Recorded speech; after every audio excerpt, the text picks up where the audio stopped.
Ho, ho, ho.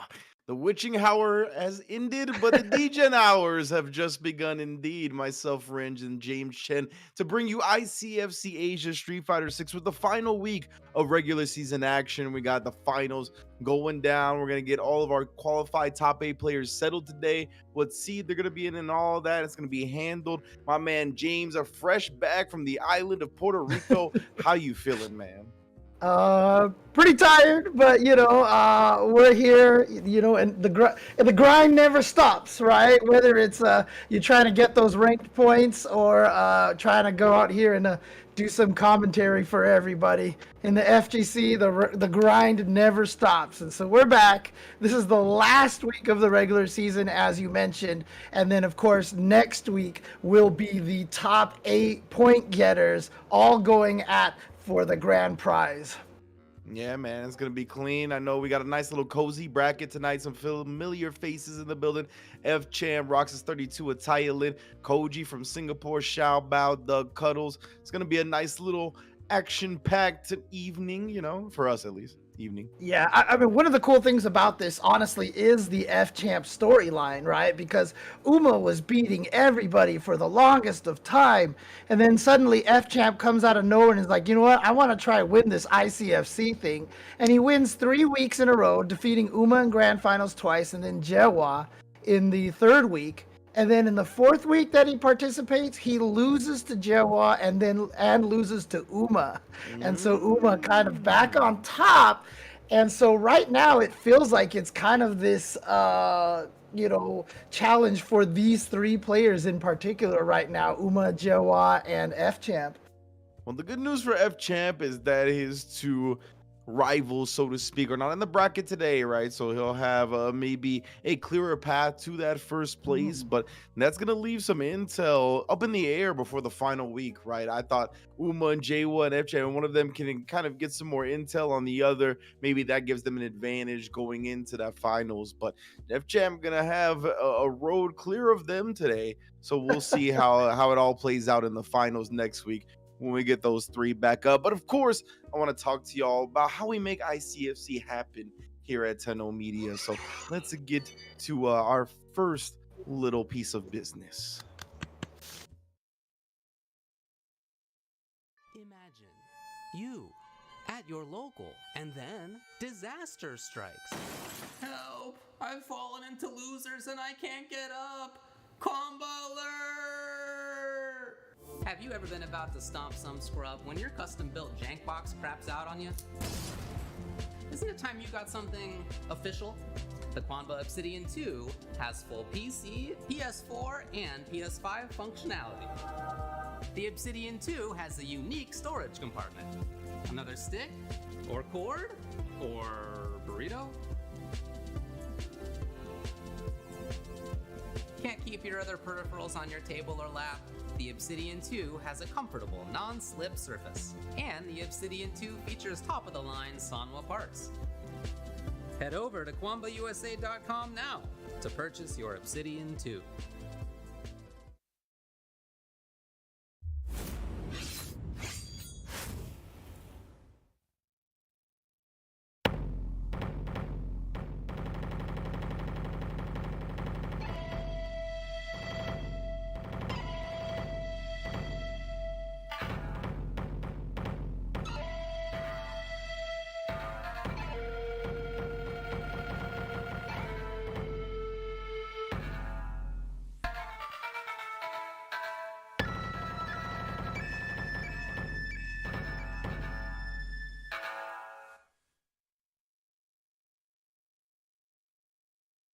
Ooh, let's get it to the Maturino. Of course, I've already claimed my code. That's right, one of the first 5. I'm in there early, as you all should be as well.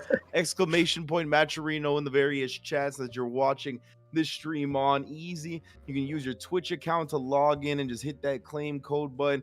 Gives these players some money, courtesy of the fine folks in Maturino. All we got to do is do our part, claim the code, make it happen. And before we get too deep into the match, Reno, I just got to say that the lantern flicker on the Haomaru statue, that's one of my favorite parts about it. I feel called out. You said, like, I already put my code in. Oh, I see you. All right. Okay, here we go. I'm calling 95 people out right now. All right. Whoever hasn't claimed the code yet, you deserve to feel called out. Let's get it. All right. I got mine in now. Okay. That's how fast it takes. So I got mine in there. I see a bunch of other people getting in there on all of the streams right now. The Matcherino is pinned at the top of the chat, so check that link out over there. But yeah, try to get these codes in there, award these players for entertainment and a job well done. Shout out to Matcherino for keeping the FGC afloat during the pandemic. It's a two-way street, you know what I mean? We got to do our part. They're doing their part. That's how relationships, good ones at least, work. And I know I got a new relationship with these fine merchandise items over here at 10-0.gg/merch. The premium embroidered hoodies. I know they're coming back soon. I don't know if they're actually restocked yet, but it's the actual embroidery on those hoodies is super high quality. So definitely check them out. Obviously, the electrified.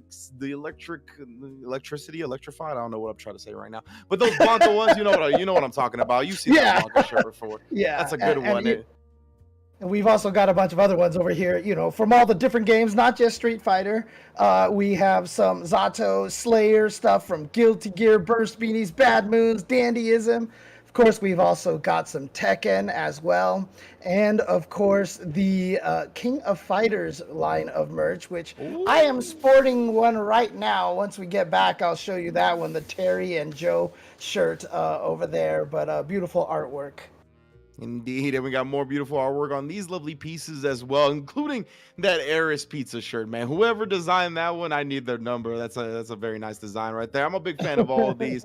The Sage Jam, I just love the vibes of it. You know what I'm saying? The groovy vibes were definitely felt with that one. The Obama tees, Justin Wong, Tasty Steve, ICFC, and Tenno Media. You know what it is. If you're looking to show love to Tenno Media, one of the biggest production groups, bringing you your favorite fighting game tournaments week in, week out with ICFC, and the folks behind a lot of the majors that you know and love, be sure to pick up some merch. Again, 10-0.gg/merch, or the QR code, of course.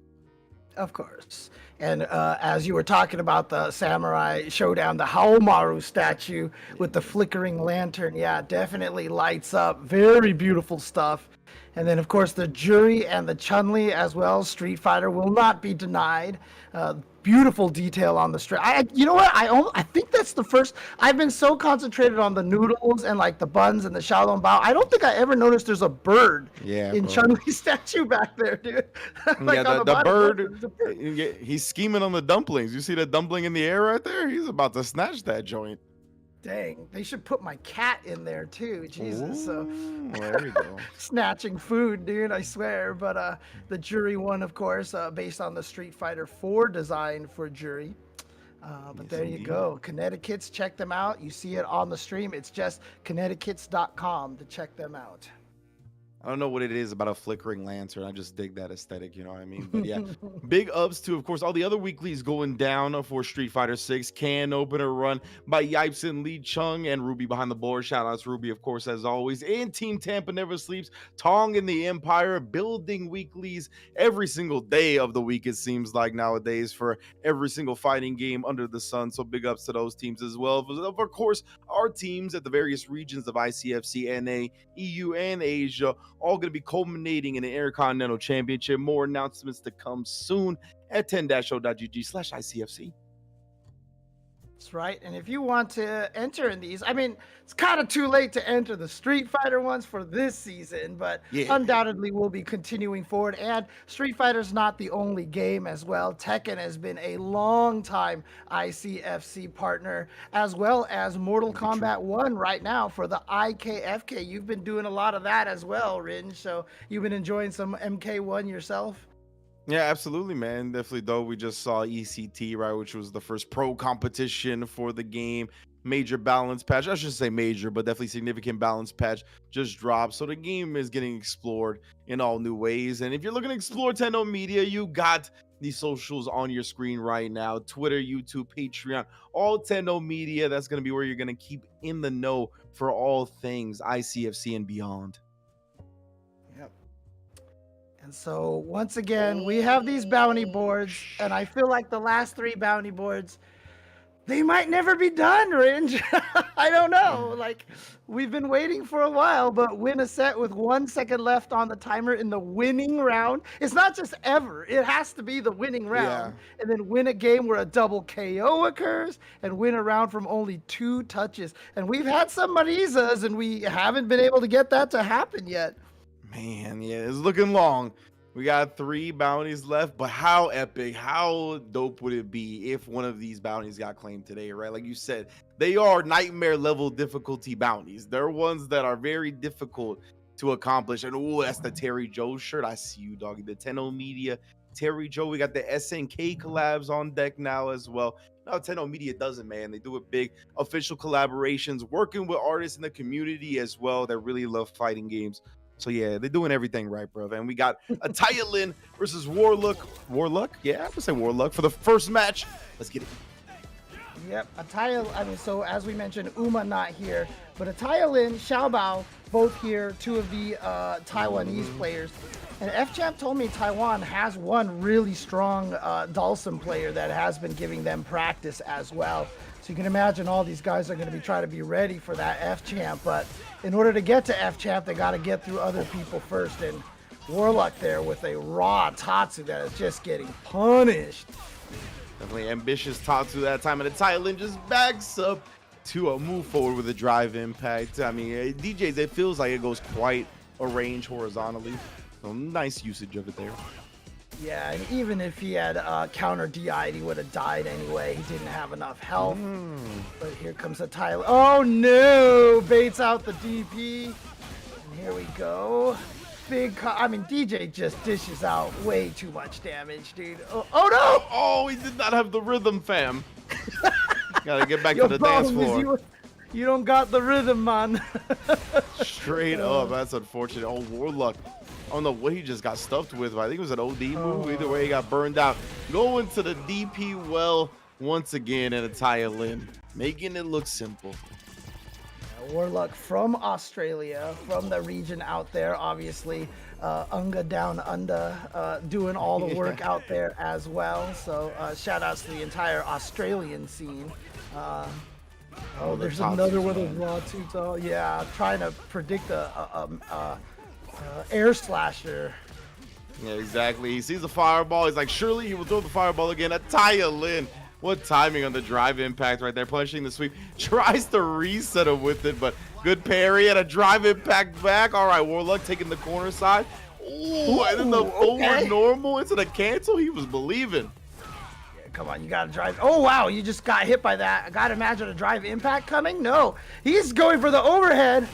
He's just going for the ODDP after. He was so close to getting the round. Oh, I wanted it. I wanted it, bro. Man. Warluck almost had that one. Unfortunately, just not. Oh, but that drive impact's going to eat that standing heavy kick alive. Yeah, he's going to do it. He's like, oh, yeah, I forgot DJ. Man, he's a little vulnerable to drive impacts. He's got a lot of commitment moves. He's opening them up right now. Ataya Lin back against the ropes. He's trying to stabilize right now, bro. The drive impacts are just coming.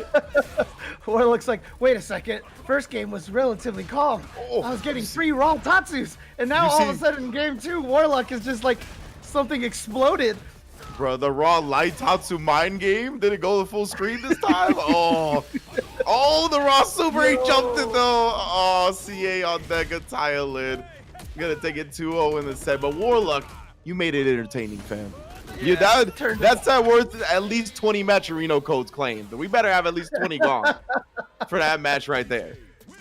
Oh, man. And you know what, Ringe? We don't. We have 14 claimed, so we need more of these Matcherino codes claimed, man. Come on, guys. Come on. Let's do this. Let's do this.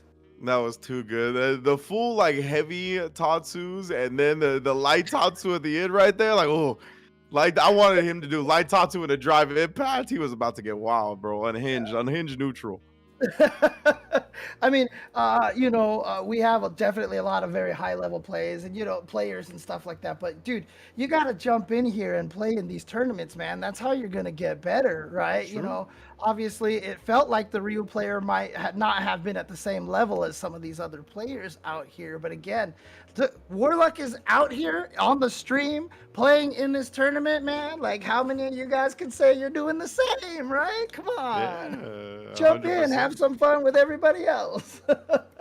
As you mentioned, man, it will make you better. It's just like one of those things that placing you in an environment like a tournament is automatically going to give you a little bit more experience, give you a little bit more confidence under your belt. So I love the fact that Warluck in there, right? Got to go up against Ataya Lin, one of our finest players here at ICFC Asia. So I hope for the next season that they continue to come back, of course. But yeah, man, we got some nice little matches lined up on deck. Fchamp versus Roxas 32, Ataya Lin and Koji from Singapore. Also, I think on the deck for the stream. Yeah, and also, by the way, I was talking about the Australian scene, and I was talking about, Unga Down Under and such. The main TO for that is Schenkhan, who is in the tournament today. So shout outs to Schenkhan as well. Unfortunately, he has gone into the losers bracket already, but losing to Pedro, I believe the Blanka player. But I mean, Blanka just does that to you. But shout outs to Schenkhan being here, playing, and being in the tournament, dude. It's really awesome to see. Yeah, man, Australia has a really dope scene. I was fortunate enough to go out there one time for a Dragon Ball event. So I got to hang out with the scene a little bit, go eat some dope food. That was the first place I ever had mussels, and the mussels out there were delicious. So definitely hope to go back one day, even if it is a 15-hour flight. I'm just telling you, Ringe, wherever I go, I bring the muscles, okay? I'm just telling you right now. I see. you got the firearms, like literally. Yeah, exactly. I've never been to Australia before. That's really awesome. I want to go. Oh, really? Wow, damn. That's okay, yeah. Definitely, I think you would enjoy it.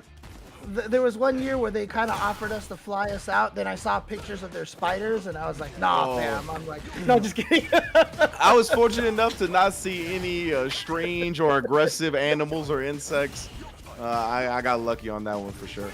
We were talking about Go ahead. Oh, no, I was saying I heard a story from somebody about like there was this girl, and she just like they were all like foreign students living in Japan. And one girl from Australia came up, and she just had like this big welt growing on her side, and they're like, "What happened?" And she was like, "Oh, you know what? I think that was from when the spider jumped out of the tree at me." It's like, all right, no, all right. I've had enough of this, I mean, Right. definitely the case. But yeah, I was fortunate enough.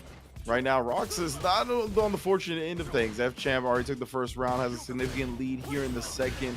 Trying to find a significant way in, and he does catch the recovery of the teleport. See if he can make something happen off of this with low drive meter.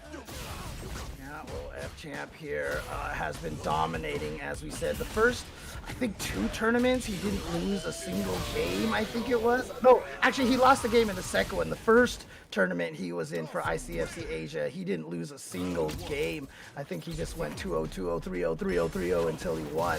So I love the fact that he's leveling up everybody else, because that in turn is going to level Fchamp up too, and it's a cool back and forth. It's definitely true, and it's cool. I haven't actually noticed the new legend ranking UI before. This is my first time seeing it, so Fchamp and Roxas are both very much up there, up into that upper echelon, the toppest tier. Isn't that supposed to be like only like 500 players or something like that in there? I think so. Or something? Okay. Dang, dude. 59th legend. That's nice. Okay. All right. I see you. Oh, Rox is finally finding some offense, but he couldn't complete that jab.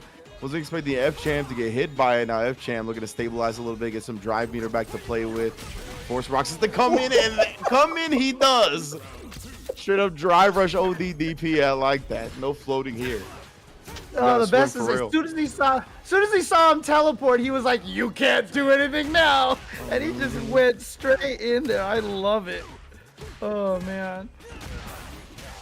Oh, the slide interrupting the suppressor attempt. Let's get into the level 3. Fchamp gonna build some nice drive meter back and then gain the advantage because it's gonna drain some of Roxas. Yeah.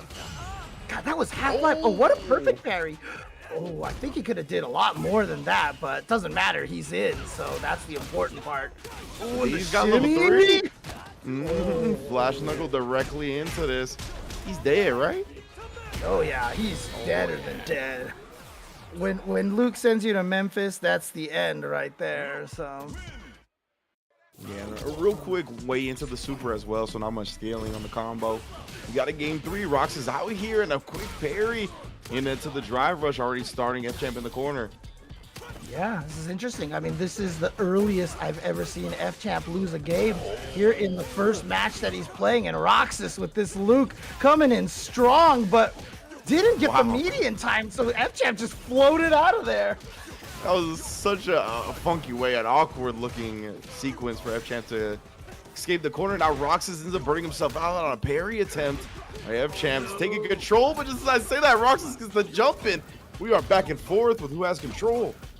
Right, now the problem is he's taking some chip from these Yoga Fires. You can see him trying to be as patient. Fchamp's got to go for a throw. Finally gets it, but Roxas gets all of his meter back now. So how is Roxas going to try to utilize all those resources? Spends one of them on that. Yeah. Oh, no, that's negative. Oh, he just went low. He just went low. Are we actually going to send Fchamp to loser's bracket in the first round that he plays? It's looking close to that result right now. Fchamp going to tag on some nice damage with that level 1. I really like that extension for Dhalsim, but these drive rush stand medium punches, you get a little bit of extra distance with that normal moving forward. It is paying dividends right now. All right, look at this. Oh, what a read on the throw. Again. Dude, you try to reset him too.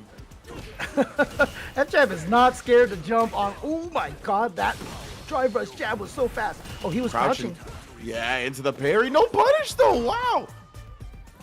You know, I don't know how negative that is when you, because I know if you crouch under it, you could just wait and like throw him or something like that. But look at this, Roxas sending Fchamp to the losers bracket in round number 1. Fchamp has to take the John Choi route and fight all the way from the losers bracket in round 1. Amazing start. Yeah, definitely big ups to Roxas, man. What a way to get into the top 8. Taking down definitely the favorite coming into this tournament.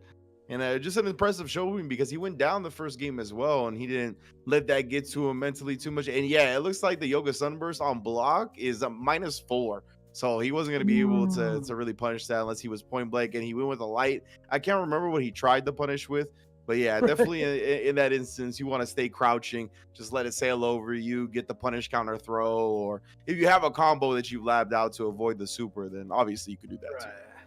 I mean, you might be able to do like a crouching light punch. It'll be a punish counter, so you can link into something else. But that scales the combo pretty badly, I think. So, but again, look, Fchamp losers bracket round number 1. He's gonna be down there. You know, we'll see him again. I have no doubts. Such a strong player. Again. He's just going to use this as motivation to try to make it and win all the way from the losers bracket side. Exactly. I don't think Fchamp's sweating a couple of more games played. And this is going to be another top 8 qualifier. Ataya Lin on the Dee Jay, Koji from Singapore on the Ken on the first player side. Yeah, Koji's been doing really strong. We've had a whole plethora of Kens here in ICFC Asia. You know, Koji, Jewa, as well as Talon's book. But I think Koji might be the only one today. He might be the only one. Yeah, but Koji's Ken has been really strong. And I also just love the color that he picks. I don't know why, but this color of Ken is just so cool. It's nice. It is close to UCLA. It gives me the vibe. Yeah. You know? I mean, the blue is not quite there. You know. Yeah, I feel you. I got you, bro. I'm a Bruin. I'm definitely a Bruin, so. It's a beautiful thing. Koji. Oh, the air slasher and the reward off that. Yeah. You ain't got no hope. I can't believe air slasher launches you that high, so that OD air slasher, I should say. So he launches you so high. DJ's like, yep, I've got 18 years to juggle. That's cool. Thank you. And it's like even more egregious because like when the OD air slasher beats like a non-OD projectile, it just slows it down, but it doesn't slow it down enough to where you recover, so you still get punished, and then DJ has even more time to combo. It's messed up. Right. Like, you're like, come on, bro. I've seen a lot of people talking about DJ. Oh, that's gonna be pain right here. Oh, he's extending everything into the level 3. But I was talking about tiers on my stream one time, and one of the YouTube comments on my video, actually someone like calculated all these results from World Warriors and the online premieres and stuff, and his data actually shows that while yes, Ken is the most successful character so far, the second most successful character is DJ. Yeah, that's very interesting. I saw that post, and I mean, DJ, he's kind of skated under the radar for like a lot of the flame, a lot of the discourse, you know what I mean, for various reasons. People just kind of enamored with other characters, but yeah, he is super solid. He's lacking some of these things, like a low button into drive rush that's really effective, but he makes up for it in so many other ways, and like his damage output is so insane that when he gets those few hits, he makes them count so heavy.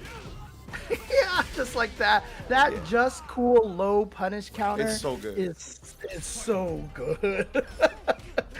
Oh man. Yeah, so like you see that, right? Like where he doesn't have like a low into the drive rush, but if he hits that, which is a low, and if it punish counters, like he's doing mad damage without even spending a drive rush cancel. So he definitely makes up for it in a lot of other ways. Yeah, especially in the corner. He's got that. There was that one match where I think it was Cien just did like the most ridiculous combo with DJ. It's like 4,000 some damage with level 1 super. Dude, it's crazy. Yeah, bro. Like his output is no joke. Nothing to be taken lightly whatsoever. Nice, Bust out that Jinrai. Yeah, that's a guaranteed punish right there. If Ken's ever do medium kick Jinrai on block, and before they bust out with the follow-up, you can always ODDP it if you have an ODDP. Yeah, and then like you said, even if he doesn't commit to the follow-up, it's -7. So as long as your ODDP is at least 7 frames, then you're punishing him no matter what. Yep. Oh, and Ataya Lin. Again, just the leading health bars out here. We're even going to see the CA version this time. Taking it 2-0 to get in the top 8. We know him. We love him. He's a good player. Oh, yeah, absolutely. So there he is. Ataya Lin making it into that top 8. Again, I really love seeing, Taiwan's players coming out here and playing this consistently and continuing getting this practice and continually placing very high repeatedly at the ICFC Asia. Ataya Lin, Xiaobao, and Uma consistently getting in this top 8. So that's really cool to see. And speaking of Xiaobao, he did beat BruceCuervo 2-1 to get into the top 8. And then Pedro and High Score, if I'm not mistaken, are playing against each other right now. And we are still at 79 codes remaining here for the Matcherino. Guys, fellas, let's get through this, shall we? I'm going to get the Matcherino link back in the chat over here for everybody. But it's also pinned on both the Tenno Media channel and on my channel. Do we have it streaming on your channel as well, Ringe? I think so. They got my info. I don't know if they actually went live on my stream or not, but yeah, like the Matcherino is updated for the exclamation point Matcherino command. I don't know if it's pinned at the top, but you can find it wherever you are. Again, everybody, that is just our duty with the fine folks at Matcherino, right? They've done their part. They've provided the codes. We just got to claim them up real easy, real simple, real quick. Make sure these players get paid as much as possible. Yeah, exactly. Again, entertainment. They play week after week. It's good time. So, if you can help them gain those, help give their prize money a little bit more by claiming these codes. Thank you to The Boardwalk, to also Animal Companion. Dude, that guy's like everybody's best friend, right? Sifu Fat Dragon, MC Ride 2, Maniac 187.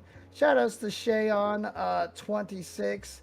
Loyal viewer in my chats as well. Han Cholo is a legend. Oh, Han Cholo, bro, here week in, week out for like every ICFC. Like I did ICFC NA last week, and he was there for that one. Big fan over here. Yeah, Ipsen13 just putting in a code. A Mike Lee Story putting in another code. So we're at 75 codes remaining. Let's get through these before we get through the entire tournament. You've got all of top 8 to do that. But speaking of, I do believe we almost... Oh, actually, I think we're going to go to one of the loser side bracket matches here. It looks like we might be watching Koji versus Schenkhan coming up next, if I'm not mistaken. That's what it's looking like for sure. In our little downtime as well, we saw Pedro qualify for top 8. Fchamp took it into losers, and BruceCuervo also in losers for top 8. This one, another qualifier for that loser side. Schenkhan going with that Jamie. Jamie, interesting character. Like, definitely needs a little love, but again, he has a lot of really strong tools. So, yeah, everybody's got their own little juice in this game. How difficult it is to kind of get into that win condition space. I mean, Jamie is on the tougher side, right? I think that's why his results haven't been as high as some of these other characters. But I'm with you. This character is potent in a lot of cool ways. A couple of buffs, and he's going to be a problem 100%. Yeah, and all the Jamie players are like, yes, buffs, please, where are the buffs? But here comes Khan has a chance here. Definitely but, I mean, he's kind of like the new Hakan, right? Because, like, you know, when he's oiled up, he's definitely very scary. So might be one of the best characters in the game. There though, Koji right there. As soon as Schenkhan burned himself out, smelled blood in the water, just went with the run DP for the chip. He has the corner to start this round. Big tag. I like the parry attempt too. Unfortunately, didn't get the perfect, but I like where Schenkhan's head at. All right. Getting the drink relief. He's still just at the level 1 drink, unfortunately. He really hasn't been able to build up to it, so he's never been able to get the command throw or anything like that to try to add a little bit of a fear factor in there. You can see more interested in trying to maintain the pressure as opposed to getting the drinks in. Yeah, and he tried a little bit of a gimmick right there, cutting the combo early, trying to catch Koji with a standing throw reset, but Koji just holding back in the combo, got out of range of it. Might need to be reserved for the corner. Yeah, he was just shy of burning Schenkhan out, so Schenkhan with still a little bit of a chance. Oh, another throw. Does he go for an impact? Surprise. What? Really? Recognized he jumped, I guess, and just pressed the button for the air keep the corner control. But Koji, he bets on the drive rush cancel. Can't get the kill on crosscut. You got to chip him out, bruv. Oh, yeah, he knows. Oh, what a block on the overhead. Oh, you could have canceled the heavy kick. You could have canceled the heavy kick. He had that. Oh, he was right there. He was right there. Koji takes game number 1. Schenkhan so close to taking that round, and yeah, no cancel coming out as a heartbreaker. Ooh, I like that. Just after the Jin ride, just gonna take the drive rush forward, throwing Koji back to the corner to control his space, but gets out with the jump. I like the empty jump as well. Oh, what a parry. Okay, perfect parry here. Just gonna get the knockdown, go for the level 1 drink at least. That gives you the dive kick. Oof, that standing medium kick from Ken reaches so far. Why? Super kick party button, catches the Dragon Lash midair, and baits out the ODDP jump combo punish as well. I like this from Schenkhan. We got Street Fighter 5 punishes? Let's go. Oh man, that was such an awkward hit that after the jab, Jamie was a little bit too far for the follow-up. Schenkhan doing a nice job bouncing back in game 2. Oh, Perfect parry in the Dragon Lash. Yeah. Nice. Gonna get the drink for that. And oh no, gotta watch your legs. That's the Ken specialty right there. Ooh, interesting. No juggle for Koji after the Dragon Lash. Instead, used it to try to kind of push him towards the corner, but through a couple of dashes. Yeah, looked like he wanted the strong Oki right there, but Schenkhan wasn't having any of it. Right now, oh, it just Dhalsim, bro. Level 3 as well. That's gonna burn Koji out. Put him low on life. It'll probably put him in the CA range though, so can't be too overzealous. Yeah, but here we go. Gets the reset actually. Oh no! Oh no! No, that's gonna be punished. Not a huge punish, but Koji gonna go for the super here mainly just to try to build a little bit of that drive gauge back. And actually, when he's in CA, it lasts a while, so he gets quite a bit back. And definitely privileged with the cinematic animations. Oh, crouching no. medium kick. That had to be like max range. Clipped him. Now set point. Wow, Schenkhan was right there, and unfortunately, and I say this about Ken, this is the power of Ken, he has the ability to win. It's just like, I know it's not scientific at all to say that, but it's just like, he just has great combos, great starters, and like the crouching medium kick hits, and he always seems to have like 6 bars of drive gauge. It's just, I don't know, this character, when he needs it, I feel like he can get those wins. Yeah, the way he's able to force offense in this game, I think is what makes him so powerful, so potent because of that moment. But Schenkhan does have the corner. Koji ahead on the drive meter. He's not looking spinny of it though, Schenkhan. Ooh, I was gonna say meaty palm. Yeah. Oh, just bust out with the OD version. Sneaks in a drink as well.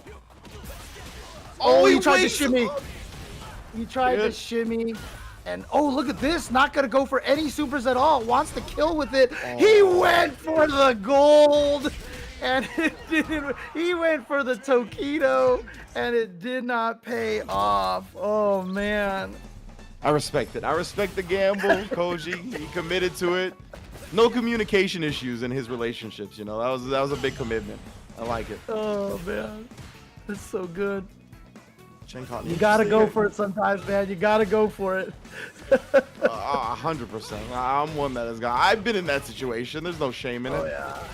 I've definitely done it off of Jin Rise as well. You know, I just did Oh, overhead yeah. sweep and I was like, whee! Oh, man. Oh yeah, bud. Right. Now Schenkhan, he's worked Koji towards this corner, kind of peppering at the drive meter all in the process. Oh my goodness, that was a scramble, but that crouch medium push is a great button for Ken, especially in like the scrambles, to check drive rushes. Right, but he does burn himself out, which is a scary situation right now. Schenkhan hasn't really been able to take advantage of it. Okay, gets the throw, and here we go, trying to get some pressure. No, the autocorrect though, nice. Cross-cut DPs. Yeah, Schenkhan's cross-cut DPs have been super on point all day. Oh, and then the drive impact. But no, drops the combo here. He's got another chance. Schenkhan losing control of this corner, but he burned himself out. He got the hit, didn't believe in it. And counter hit with that forward heavy kick, but it was too... Are you serious? Just do it. The level, I mean, if he's burned out, sometimes you just do it when you're burned out because you're so scared of the drive impact. Your mind is on level 1, so you just throw level 1s out in the middle of things, and it worked out for Koji. Oh, he messed up the DP input that time, but the scramble leads to a back throw. Koji somehow came out on top of that one. Schenkhan checks the pressure, though. Oh, nice drive impact, but no counter from Koji. That is definitely something you can react to. If they drive impact the light kick follow-up, you will recover in time to counter drive impact. Yeah, if you're Ken in that situation, right, like as soon as you see the drive impact, you should just be pressing your own because you're either going to get punished or you're going to get it out on yourself. But Schenkhan, he's been able to survive and get the perfect parry. Okay, he's got a lot of meter. Is he going to spend the level 3? No, he goes for a level 1. But I don't think that's going to be enough to kill. Oh, boy. He just needs a bit of chip. He did find himself in this position once. Oh, there we go. Okay. He didn't cancel into something that was going to chip, but he got the W anyway. Yeah. Oh my God. The rude start, bro. Drive rush, crouch, medium kick. Yeah. That is the classic start right there. Like that's a Twitter meme right there, you know. You just round 1 fight, drive rush start, you know, and that's where you joke about footsies right there. And yeah, Koji that time he committed to the drive rush jab, came up short, but Schenkhan's timing whiff punished it perfectly. Again, beautiful cross cut. He's walking forward on him too. Legit perfect style. He's got the level 3, doesn't cancel into it here. Next combo should be death no matter what it comes off of though. Oh, but he burns himself out. Oh, yeah. Gotta be scared right here. Gotta be careful. That's punishable, but too far away. But again, whoa, my God. Sweeps. People are because they're burned out. So they're getting away with the sweeps. Oh, okay. Indeed. It was a great day. Both players, no drive meter to their names. All the block advantage, all the frame data adjusted. Schenkhan scrambles his way to victory and a top 8 appearance. That's really well done. Koji's been playing so strong. He's been making like all of the top 8s with this Ken. I mean, Koji, Jewa, and who was the last Ken? A book. All 3 of them had been making top 8s for so long. So Schenkhan taking out Koji's a big deal. So good job to Schenkhan. No, I like Ken though. I know most people don't, but I'm a fan. I'm a fan. But yeah, so that means our top 8 is solidified with that one. We got Roxas 32 versus Ataya Lin and Xiaobao versus Pedro on the winner side of things. As you can see, the lovely folks behind the scenes bring up the graphic. Fchamp, Ryan, and Schenkhan in the round 1 of losers. Great Filipino representation today with BruceCuervo and a high score also in the losers bracket. You're right. I didn't even notice that. You know, I've been talking about how impressive the Taiwan contingency has been, but look at this Filipino contingency. Nicely done here. I'm happy to see that. Always glad to see these countries here getting stronger and continually, you know, putting themselves out there to get as much as possible. That's so cool. Yeah, that's one of the great things about ICFC Asia is that we always have a star-studded affair in terms of country representation, right? Like you said, we got Roxas from Japan, we got the Filipino representation, Schenkhan from Australia, Xiaobao, Pedro. It's just dope, man, to see. Yeah, and I know like obviously Koji from Singapore, etc., etc. Really cool to see, and really cool to see that we only have 68 codes remaining here. Let's keep getting them in there. Saradeth putting in the code over there, so shout outs to Saradeth. Recession, Shift 4, OS Sloth. God, these names, man, come on. DIY Proctology. That's a legend. That's a legendary name right there. That fellow's been around for a while. I like that one.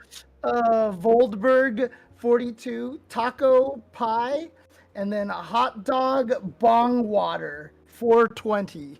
I haven't heard that one. That one's a new one.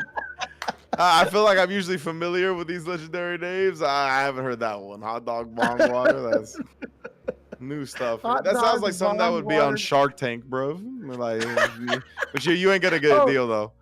Dude, there he is. He's in the chat, dude. He just showed up in the 10-0 chat. What's up, hot dog bong water 420? You gotta love it, dude. Oh my god. Oh, and DIY Proctology showing up there as well. Yeah. Let's go. Let's go. DIY Proctology been around for a while. Like, I definitely seen them in FGC's chats for a hot minute. Ungood Down Under also claiming the code. Carlos Steady? Yeah, I'm gonna go with that one.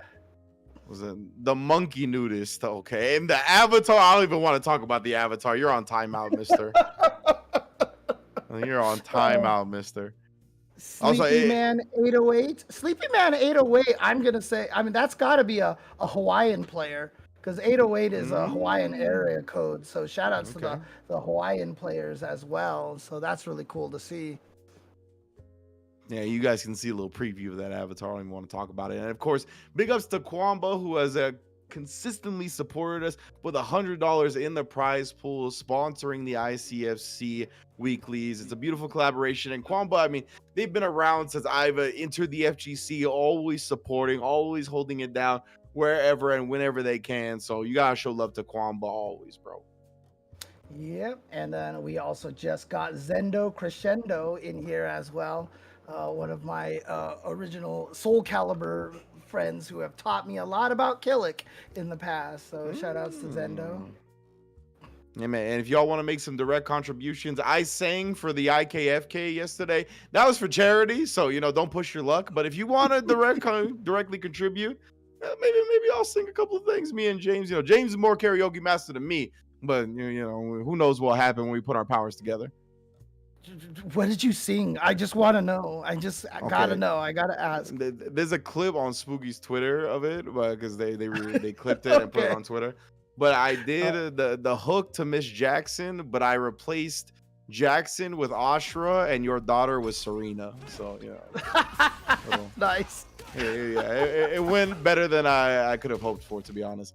So it looks like our players are having a bit of a technical difficulty right now. Might get that restarted because homie was just walking into the Luke crouch medium punches, and that's that's commonly how Luke matches look. But I'm pretty sure that one was it looked real to me. I don't know, man. It looked real to me. I mean, clearly one of the reasons why that crouching medium punch is so good for Luke is it reaches forever. It's plus on block.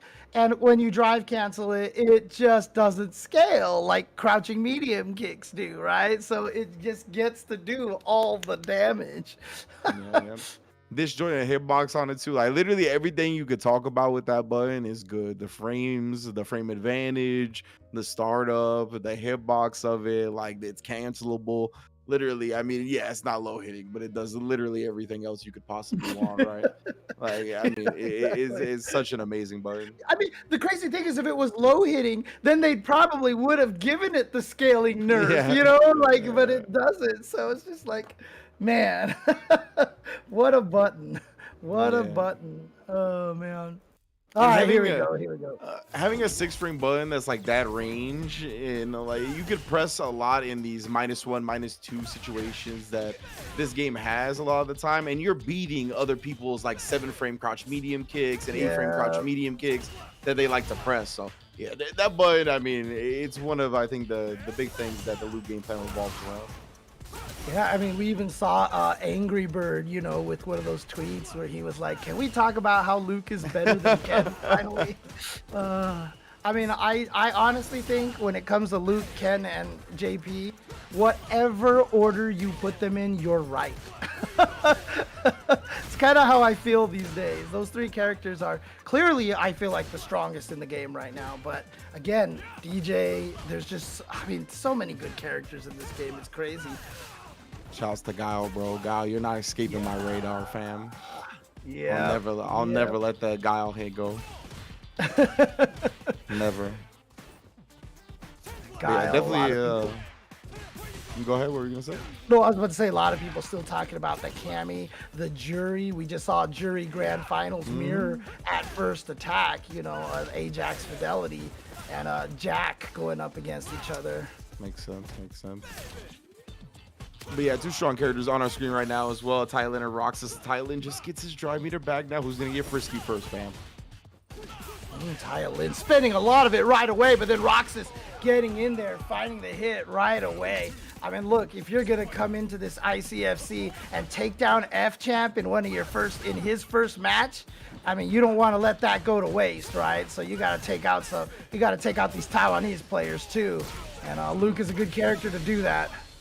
Oh yeah, and Roxas, he's sniping with these crouch medium kicks right now. Backs that one up with a level 3. This is a significant life lead. Gonna give him a lot of tempo control. Just really gonna do what he wants in this match. Gets the throw at the attempted wake up button from AtayaLin as well. Tries to bait something out, but what a clutch crouch medium punch. Burns himself out. That's why we doing a level 3. Yeah, I gotta build a lot of that back over here, and this is going to hurt. And there we go. So half life down just like that. DJ has just such a good way to just take out your life bar so quickly. And AtayaLin is now recovered. Oh, and a perfectly timed jump on the sandblast attempt. AtayaLin drag him to the corner here. He needs one more fat combo, but a perfect parry on the safe jump. So he has only +2. Interrupts the flash knuckle. Man, it's an intense round. Tries the drive impact, but a perfect jump. Gets the punish counter. Recognizes that. Goes with the drive rush cancel combo. Clutch stuff from Roxas. Oh, it's so fast how well match can just turn around. I just went for one drive impact, and that was the end. And I love this how the freeze is here, but like Luke's hair and clothes are still moving, dude. It's like making me laugh right here. The colors were like on some 3D stuff, like when you don't have your 3D glasses on, you know? Right. Like that's what the colors look like to me. I was like, whoa, trippy. Oh man. All right, here we go. Oh no, not yet. Wait, what? That wasn't over, right? They still have more matches? Yeah, that was the first game. I think we might have just gone back to the lobby for some composure or what have you, or whatever the reason was. But yeah, man, Roxas looking very strong, not only utilizing just the crouch medium punch, but the crouch medium kicks have been on point. They've really been sniping when Ataya Lin wants to walk back, when he's doing stuff that is a minus. And he's got a great crouch medium kick too. It's not like the crouch medium punch is the only tool in his arsenal. Almost all of Luke's weapons are noteworthy. So Roxas doing what he needs to do. Yeah, and don't forget Chris Wong with an epic second place finish in the Singapore offline event. And then I think he won like a CPT World Warrior Asia East like immediately afterwards. So Chris Wong on a tear with that Luke as well. So the Lukes are definitely coming out. I mean, I would say the biggest weakness that Luke honestly has is that you can drop those flash knuckle combos, right? The perfect flash knuckles. And that's probably like the biggest weakness that he has, is that he has this little bit of execution requirement that other characters don't have. Not exactly. I think it's a 3-frame window for the perfect flash knuckle. I mean, it's not the hardest thing in the world, but it's definitely droppable. You know, it's droppable. A tournament can cost you a whole lot. Oh yeah, it's all okay. 3 frames. Okay, yeah, because like. So. I was practicing it one time and I was like, dang, how do people do this so consistently? Though there is, oh, there you go, Ataya Lin taking that first round, but there is a visual cue. You'll see that little explosion on his fists, and that's the timing that you have to let go. So if you get used to seeing that and having that build the rhythm in your muscle memory, it does become a little bit easier. Oof. Baby. These guys are just drive rushing at each other, dude. They have no cares in the world here. Ooh. Big hit right now from Ataya Lin. It's gonna pop and got all the meter in the world as well. Just needs one hit here, but wow, this wasn't a safe jump. Roxas waking up with a DP. The knowledge was there. Oh, and again, just the drive rush jab into the light sequence as caught Ataya Lin trying to take his turn too early a couple of times. You're all going to Memphis. Just walk up for the throw. Again, the shimmy. The classic. And now Rox. Oh, wait. We are in the top 8 now, so it is first to 3. So not match point for Roxas just yet. Indeed, we are in the promised land. 3 out of 5. We get an extra game of intel. See who's going to benefit right now. Roxas has been looking clean, jabbing as soon as he gets out of the light string distance of Dee Jay. Very aware of when he can take his turn. Oh, wow. Tried to go for that back heavy punch, but does get the hit. Here we go. Gets the full combo right there. The triple flash knuckle. It's a sick combo, but also makes you feel sick when you get hit by it. Why does that launch on a punish counter? Well, I'm impressed with these Roxas DPs coming out on the sharp knee jumps from Ataya Lin. Very quick with the reactions. I swear, if he ever ended up in a Marvel vs. Capcom game, that standing knee had better be his launcher, dude, because send you up for the air combo, dude. Jesus. And again, Roxas, he was ready with the DP on those the down jump 2 kick, or the down jump light kick, I should say. Yeah. Ooh, if he had the cross up, he might have actually been able to hit him. Tried to go for a little bit of a shimmy right there. Ataya Lin staying solid right there with his defense. Always that setup. Cancel into that fake like that just to get yourself closer for the mix-up off that anti-air. Harassing with the just cools right now. Nice, that heavy kick anti-air as well, but I love that. I want to see more and more of that. Of the parries on the light strings, you know people are chaining into 3 lights most of the time. You can get tick thrown, it's a bit of a risk, but I want to see more and more of that. Ataya Lin, nice drive impact to close out the round though. Yeah, drive impacts, I mean it's perfect parries, I should say. They're still, I swear they still feel like they catch so many people off guard because it's hard to anticipate them really. Yeah, it's just like one of those things that it turns every mind game into in the Street Fighter 6. Like it adds 2 or 3 extra layers to it, you know. It's messed up. Yep. Oh, what? How did he hit him? I thought he backed off. I swear I thought I saw Roxas walk back to block, but he got hit by that anyway. Oh, here we go. The drive rush gonna get him in. Nice tech throw. Oh, and then it recovers in time to get the perfect parry and then drive impact attack to burn him out. Burns him out with that block. Gets the stun up. Roxas, he's got the meter to put him away if he wants to. Will spin 2 bars to put him very close to death or in the grave proper. Yeah. Wow, okay. And I've always said it, having the ability to link into your super is so strong because Luke can do that, as we just saw. Chun-Li can do it. Ken can do it off of the run Dragon Lash. So you always get to choose what level you want to spend to kill somebody. And Roxas right now, beautiful whip punish to start this. Is just had him run away with the round until now. Thailand, we got a chance here. Oh no. Good from off that counter hit. And then again, that's how the round started. Roxas took off half your life for whiffing that, and he'll take the other half along with it. 3-0 to get it to winners finals. There you go. Dude, Roxas is coming out strong. Taking out Fchamp, then beating Ataya Lin 3-0. Roxas trying to make a statement here. Does production have, you know, the leaderboard, the points board before today? I want to see where Roxas is and see if he wins and gets 50 points. Does he get himself into that top 8? Yeah, I mean, he's got to be close. So with a guaranteed top 3 finish here, Roxas is going to be looking good. I heard something from other I think things. we're going to get it in the feed at the bottom down down there. Gotcha. So I think we'll get the standings down there. So there we it is go. right So there. Uma, Fchamp, Xiaobao, Jewa, Seo, Book, Daikoku. So Ataya Lin's at 85 points. I want to see where Roxas is because he'll get 50 points for winning, but I don't see his name anywhere. He has to get above 85 points. So he's not in the top 12. So I'm curious to see what Roxas can do. Yeah, I feel like Roxas usually has good showings here. He's a mainstay of ICFC Asia, but I guess just didn't have the results that I thought he did for the season. Yeah, he also hasn't shown up for the past few weeks. Okay. There's been another Roxas who's shown up, but that's a different Roxas who plays Zangief, if I'm not mistaken. Oh, so we just got informed from Gibby, big shouts to Gibby, that Roxas has 41 points. Okay, so if he wins, he does make it then. He does. Yeah. He will get in to that top 8. And so he's in a great position right now in that winners finals. So, but we're going to move to Pedro and Xiaobao. Pedro, of course, with that Blanka. And Xiaobao, who knows? He has Cammy sometimes. He has JP a lot of the times. He is going to go with the Cammy. Interesting.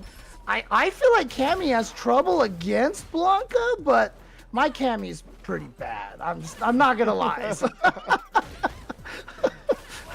Yeah, interesting. I'm trying to think. I wonder if like the drive impact, if her drive impact goes far enough on the Blanka balls to kind of react with it and punish. Because I know not all drive impacts do. Right. So maybe that's one of the reasons. But right now, I love seeing that button. I call it the hangnail because it just looks like he hangs it over you. It just like nails you on the head. So. And this Blanka's fireball, bro. Like that's like the range that a lot of the Shotos want to use it at to like poke, you know. Oh, here we go, the throw. And you know, one of the reasons why I do think Blanka is strong against Cammy is Cammy wants the airborne approach, but Blanka's standing heavy kick. While Cammy can obviously dive kick and try to throw the timing off, if Blanka is right, that standing heavy kick just knocks down, like, even if you don't dive kick, and he gets so much damage off of that, too. So off of a regular button anti-air that has an amazing hitbox. Oh, what a perfect parry. Nice. Okay. The timing on that one was wild. Also, we've been informed that we forgot that there's always 2 Roxas in this region. So the Roxas with the 41 points was actually the other Roxas. So Roxas 30, okay. Yeah, Roxas 32 has I think 21 points. So tough, but a great showing here this week. Probably not going to see him for the finals, but nonetheless. Yeah, giving us false information then, man. Come on. No, just kidding. But still, if he has 20 points, that means he could still make it in with the 50 points if he wins. So, but he's probably gonna have to win to be able to get in there. So. Oh man, it's all right, kids. It's all right.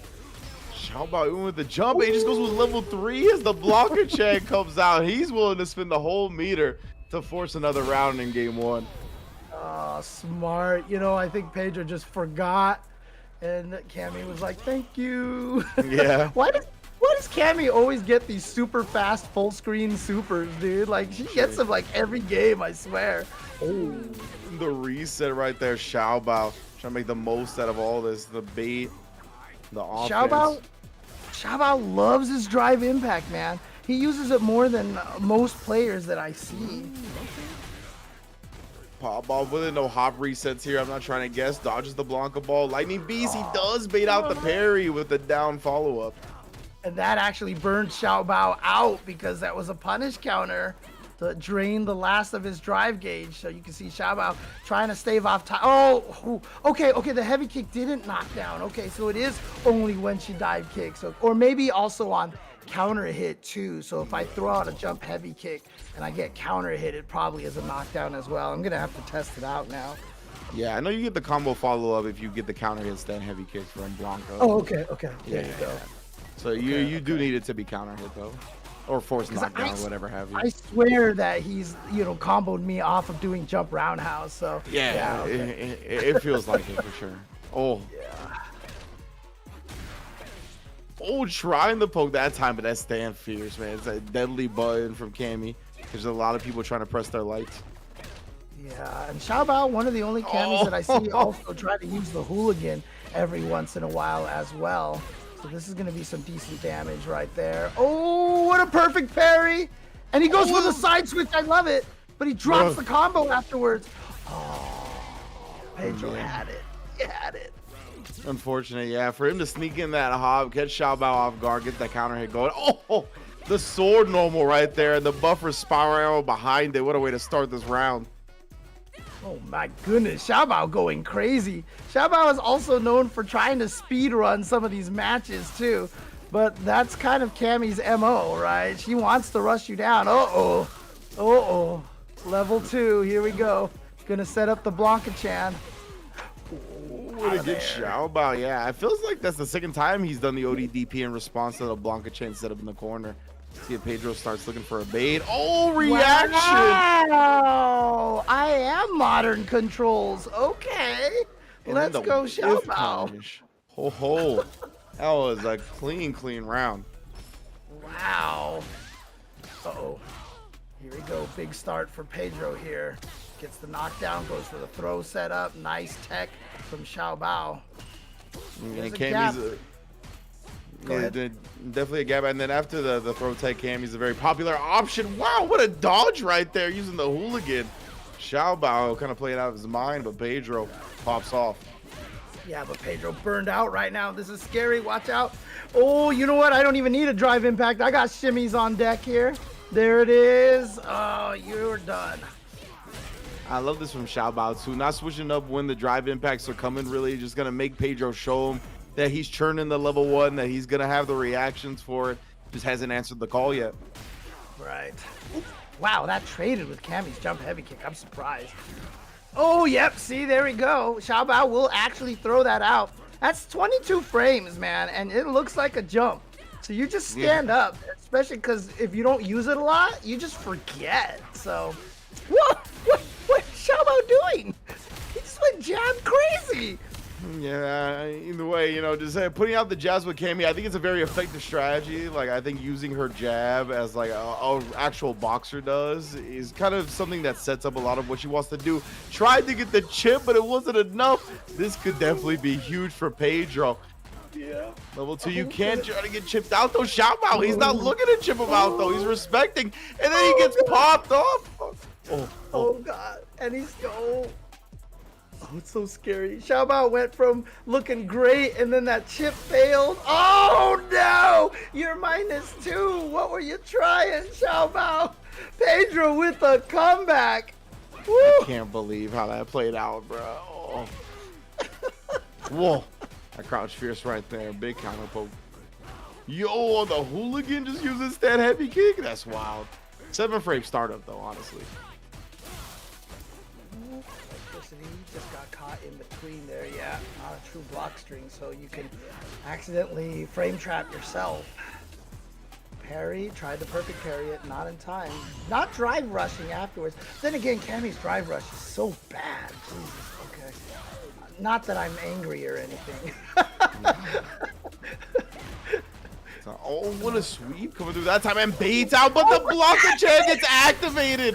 Oh no, and then again exploding as the ODDP tries to pop off. Xiaobao frustrated with the situation, reaches on in, gonna pay for it with most of his life, but he still has a chance. Oh, it gets dashed away.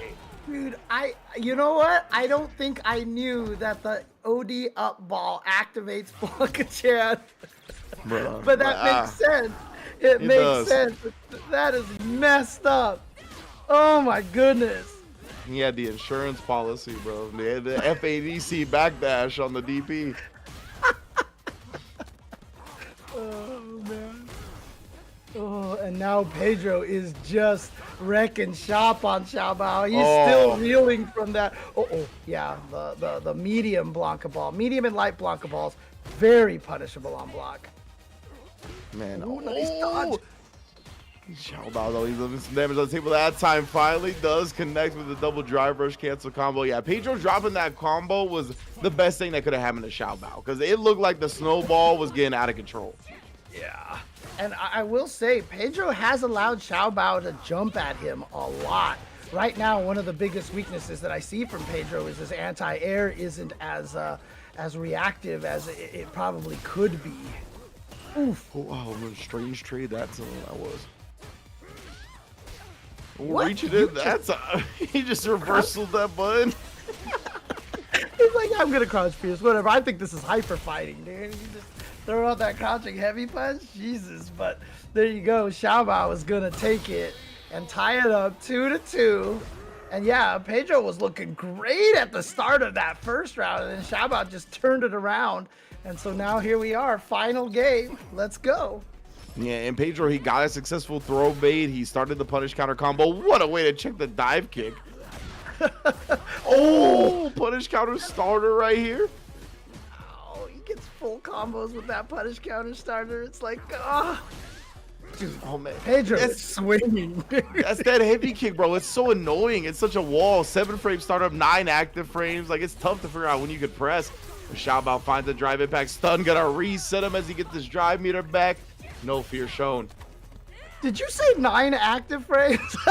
Yes, it has more active frames than it has startup frames. I don't know what is up with the math on that button, but that's like one of the only times I've ever seen that in a fighting game.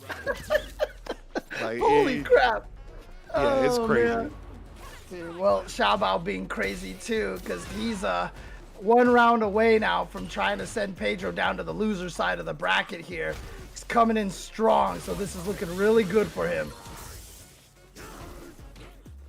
Oh, okay, just these side switches. The scramble's going in his favor, as it often does for Blanka. Oh, what a throw tech. Chan is just sitting there so mad. Wow, did you just DP out of nowhere? I'm giving him the credit that he reacted to the dash, but like, you know, either way, Xiaobao, he finds himself in the corner, or Pedro in the corner, I should say. Oh, we're just pressing the button back. Like I said, Pedro. And then he reaching. My goodness, the reset, and then just drive rush overhead. What's happening, bro? Dude, Pedro doesn't know the meaning of the phrase slow down, dude. Like, this guy is going crazy, and I love it, dude. It's so crazy. I love it. Oh, anti-air, he actually had a juggle point off that because it was a drive rush normal, but doesn't recognize it in time. Either way, the air ball is there to stuff the spiral arrow, and oh my lord! Oh, that could have been so dangerous. Yeah. Dude, suddenly, Xiaobao looked strong at the start of this, but now Pedro just has all of the momentum here, and now Xiaobao burns himself out. Oh, this is so scary. Very scary indeed, because he got the 2 bars on there. He go to lightning beast, but he actually catches him during the recovery of parry. He wasn't blocking the right way. Oh, if he had done the light one, he could have comboed into level 3. Oh, he didn't jab into the level 3.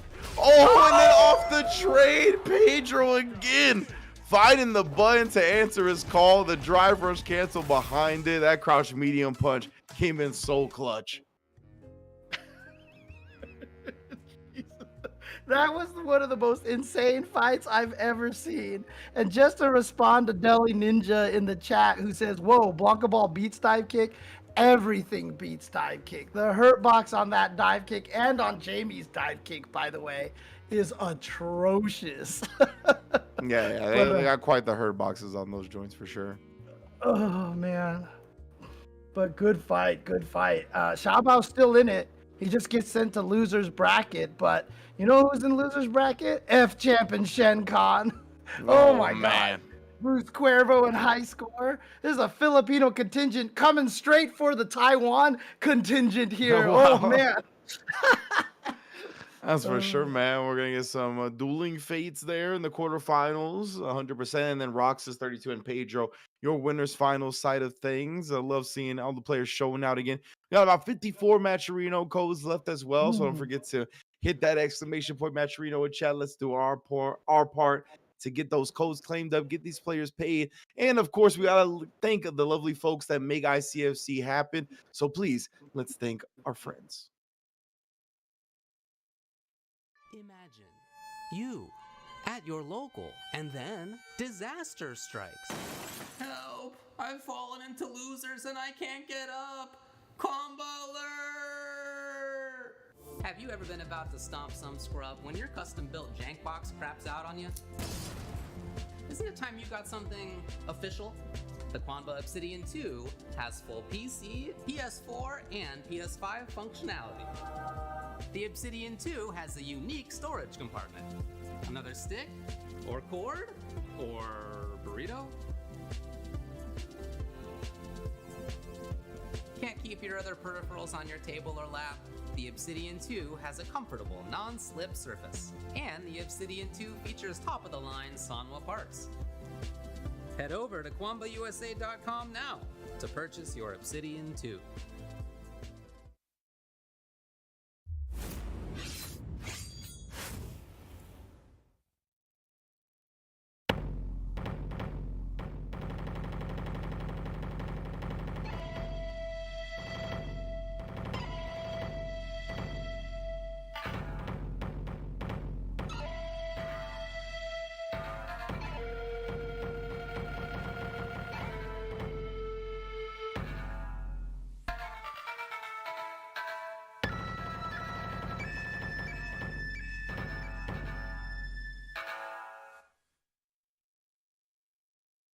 All We're right.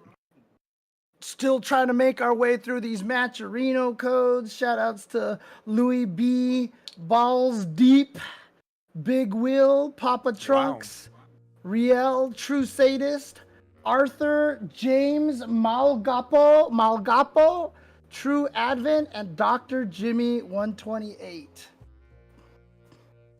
You said I know Balls Deep. I know Balls Deep. You know Balls Deep? I know Balls Deep. I've met them at Oryx Garage, so I know Balls Deep. Yes. James Chen knows Balls Deep. Okay. As soon as you said it, I immediately saw the "suck my nuts asshole" tweet like in my head. It just immediately flashed, and I was like, "There's something there. There needs to be like a collaboration." Oh my God. I like it though. No. We're getting under 50 codes right now. We got a lot of people coming through, actually. Dr. Jimmy, Shradvin, Turnip Juice, Gibby, Troubleshooter, Deli Ninja, J Balls Mahoney. That's another legend, been around for a long time now. Big ECW fan myself, so I appreciate that. Nice. Okay. Cool. All right, and of course, again, if you guys want to get yourself some 10-0 merchandise, head on over to 10-0.gg/merch, and you can pick yourself up some of these official Street Fighter wear, officially licensed. I believe the Continue shirts this is the last run. They were made for Evo, and they're just selling out what they have left, so get them now before you run out of your chance to do so. But just scan that QR code in the top corner. And I'm wearing the little Joe and Terry shirt that you see down there next to the Iori shirt, next to the QR code that you can scan as well to get some more of these officially licensed merch, this time from Guilty Gear, Tekken, and King of Fighters. Yeah, I like that you highlight it's officially licensed merch, right? So Harada's not going to come batting down your window, calling you a cracker and a bootlegger and stuff like that. You know, you're going to be good. is officially licensed merged over here. Hey, he actually did that. There's a screenshot. He was in the chat calling out the cheaters. He knows what they're doing, and they know what they're doing. And I know you need to cop some of this merch. Avoiding the Puddle, Sage Ed, Majid Obama, Justin Wong, Tasty Steve, all of your favorite personalities from the fighting game community got merch right here at 10-0.gg. Also, got some 10-0 Media and ICFC. Support your locals, fly designs. Again, pick some up. It's one of the best ways to support 10-0, and they always doing it big.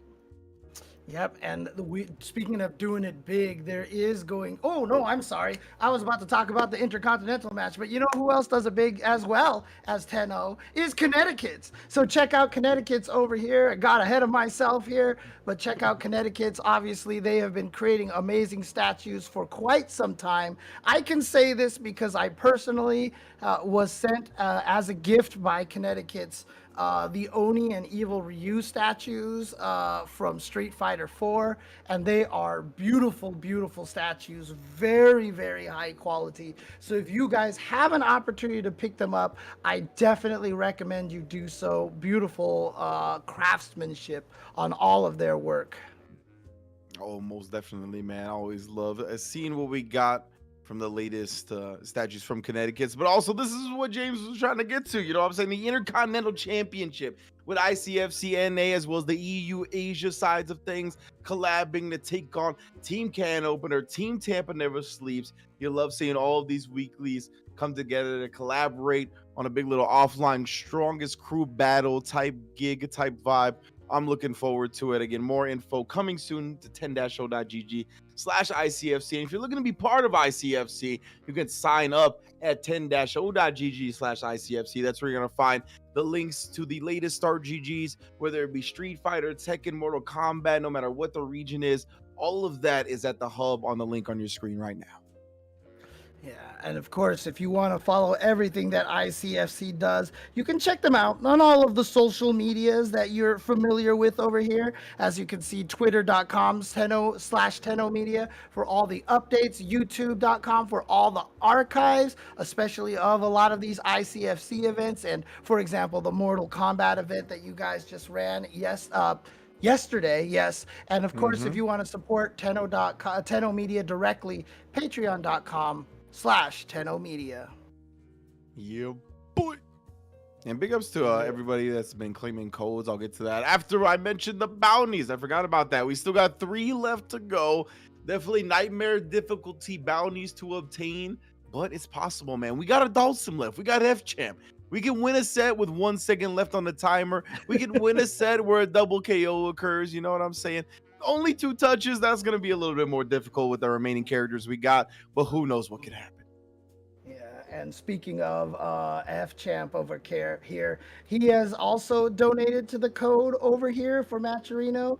Take out the trash. Devin Marsavano Woodianto. Wow, you're making us work hard over here. Taco Titan, good one. Liberal Terminator, Horosho, Black Taz, Nicholas O'Kill, and a direct contribution from Good One. $5. Shout outs to Good One. Man, shouts to Liberal Terminator, bro, for one of the best Marvel 3 players going right now. But we are into this losers round 1 match of top 8. Who we got? Who else? Oh, Butter Royale. I just wanted to call out as well. So there you go. Butter Royale stay holding it down. Right now, Schenkhan's going to try to hold it down up against Fchamp's Dhalsim. You know, it's always tough to find Dhalsims of this quality to get practice against unless you go to the source themselves. We'll see how ready he is. And look at this, Schenkhan with the rush down over here. But Fchamp, one of the best players at fighting out of the corner, like since he showed up on the scene. Like since Street Fighter 4, Street Fighter 5, Street Fighter 6, he's always been one of the best at surviving in the corner and finding a way out.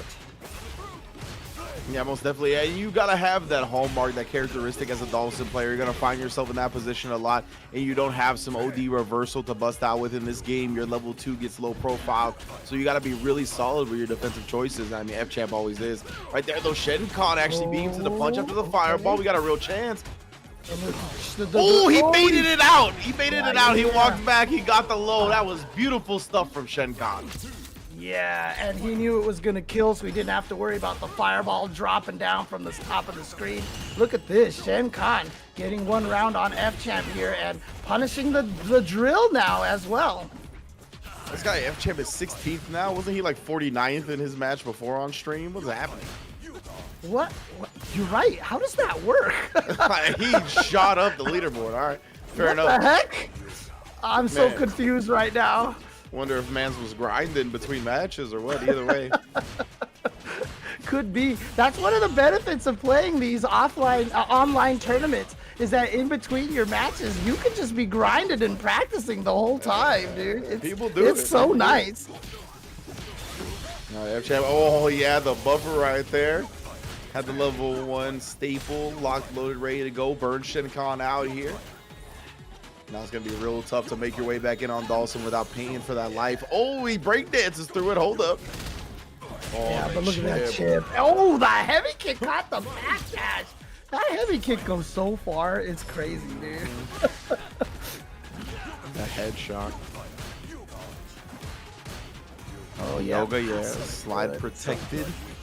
Man, in Street Fighter 5, when they're like, we're changing his fireball from the straight to the arch, you're like, okay. And then 6, they're like, we'll give him both. Yeah. And you're just like, really? Also, he can shoot the fireball down forward from the air now. And they're like, oh, there you go, on cue. Like, all right, cool, bro. Thanks. And how are people expecting this character to stay bad for a while? No, he's good. This character is ridiculous. Yeah, 100%. You know, he's always a character that takes a very skillful person to pilot at a high level and be successful. So, you know, they're few and far between when it comes to high level Dhalsim players, but he is always a very strong character. Maybe not always, but definitely in this game. And obviously the last one. We haven't even got to talk about the last one. I still think he might have been better than Luke at the end, honestly. Yeah, I think that's a very viable opinion. Yeah, he's just harder to use, really, is just what it came down to, you know. So if you can easily die for the mistakes that you made, more easily die than Luke, so. But yeah, he was very strong, and so if anybody outside of Marisa is going to become a top tier in this character, or strong tier in this game, without a wake up OD, you know, kind of DP move, it's going to be Dhalsim, honestly. Yeah, Dhalsim definitely got plenty of tools to make up for that. Schenkhan, he's got 3 drinks all day, actually 4. The hair is down. Can we get a command grab? Can we get one? Oh no, maybe just trying to prey on the threat of it. Got a cross up, and look at it. He's spending everything into the level 2. Beautiful calculation. Is it gonna kill? It does. Woo! Good stuff from Schenkhan right there. Yeah, it was gonna be very scary if that super didn't kill, right? So, great calculations indeed. Yeah, I'm liking what I see from Schenkhan so far. He's looking really strong here, but ooh, what a tech! Yeah, again, Fchamp has just been slaughtering everybody earlier, but clearly Schenkhan has some anti-Dhalsim practice, because he's not getting caught, you know, off guard a lot, as I say, as he gets kicked in the face from a screen away. There you go, the quick little break dance on in from the drive rush, and makes up a lot of distance. Schenkhan, though, he's got to be careful here.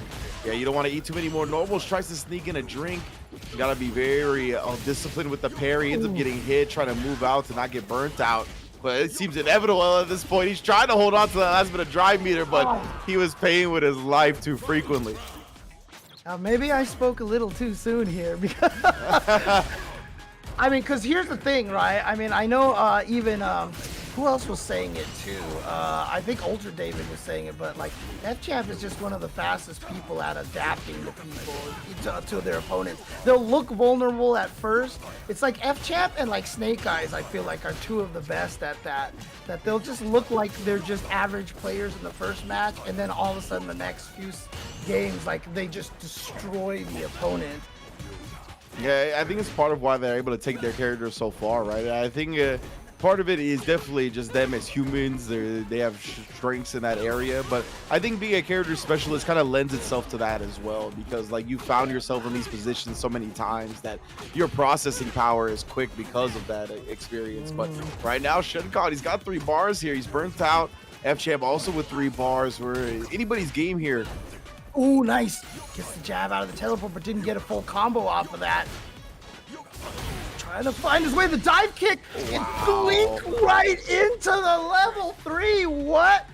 You know, presence of mind to know that if he lands that, he gets the finish.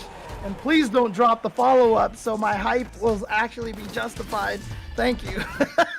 That was a fire, bro. OD dive kick directly into level 3. That high fight's worthy for me. Oh, man. I always hate it when I get all hype and then someone drops a combo and you're like, no! Yeah. It's definitely one of the banes of being a commentator. You're like, oh yeah, you get the crescendo in your voice, you're building it all up, and then it's like, oh, anti-climax. Ooh, nice. Oh, look at him spending all that meter. Wow. Oh, too far away. That means Schenkhan. Okay, he just goes for a simple punish to make sure that, you know, he does get the punish. I don't think he knew how long he'll be sitting there, so he just went for the sweep into the into the drink. Man, and Schenkhan, he had Fchamp down below a bar, and look how quick Fchamp got his drive meter back. Definitely going to be long for Schenkhan to get this last bit of, I feel like he could have gotten a good jump attack, but I think he was scared of the bouncing fireball was the problem right there. It demands respect. It's something that's worth being scared of, but unfortunately for Schenkhan right there, maybe he could have committed. Fchamp again, managing his drive meter really well, put himself on a pixel, and now as Dhalsim in this instance, you kind of build back your drive meter a bit safely. Does go in and get DP'd for it though. Here we go. Oh, Fchamp a little slow on that follow-up on the drive rush. And nice use of that standing heavy punch just to slide forward. Oh, Jamie's jump heavy kick reaches really far. I'm really surprised I didn't hit. Oh, what a check from Fchamp. Yeah, Schenkhan can't do anything for free. What a neutral jump. He actually has some breathing room with his drive meter now. Actually has the lead with it. Oh, the jump in again. Champ, I'm surprised there was no parry after that. Oh, and no drive impact to respond. He recovered. He was able to block it, but pays for it. Oh God, he could have gotten thrown right there, and that would have been so much damage. Fchamp burns himself out, but he goes for the level 1. Isn't enough to kill yet, but it's so dangerous right now because he's full screen. He caught him with that, but he didn't confirm into anything. Oh, what an opportunity. Fchamp going to go up 2-1. Schenkhan actually got the perfect parry on the fireball. That allowed him to act so quick, but oh man, it's such a scrambly sequence. He just didn't have anything to follow it up. All right, here we go. Fchamp now with the lead here. 2-1. Schenkhan taking 1 game from Fchamp.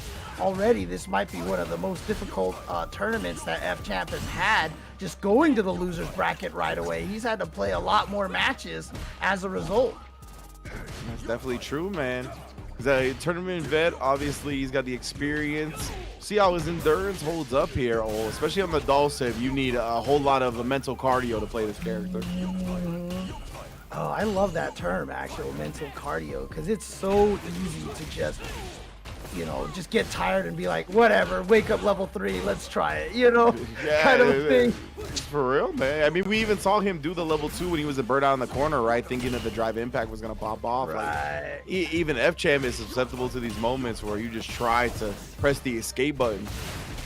Oh no, it fell the other direction.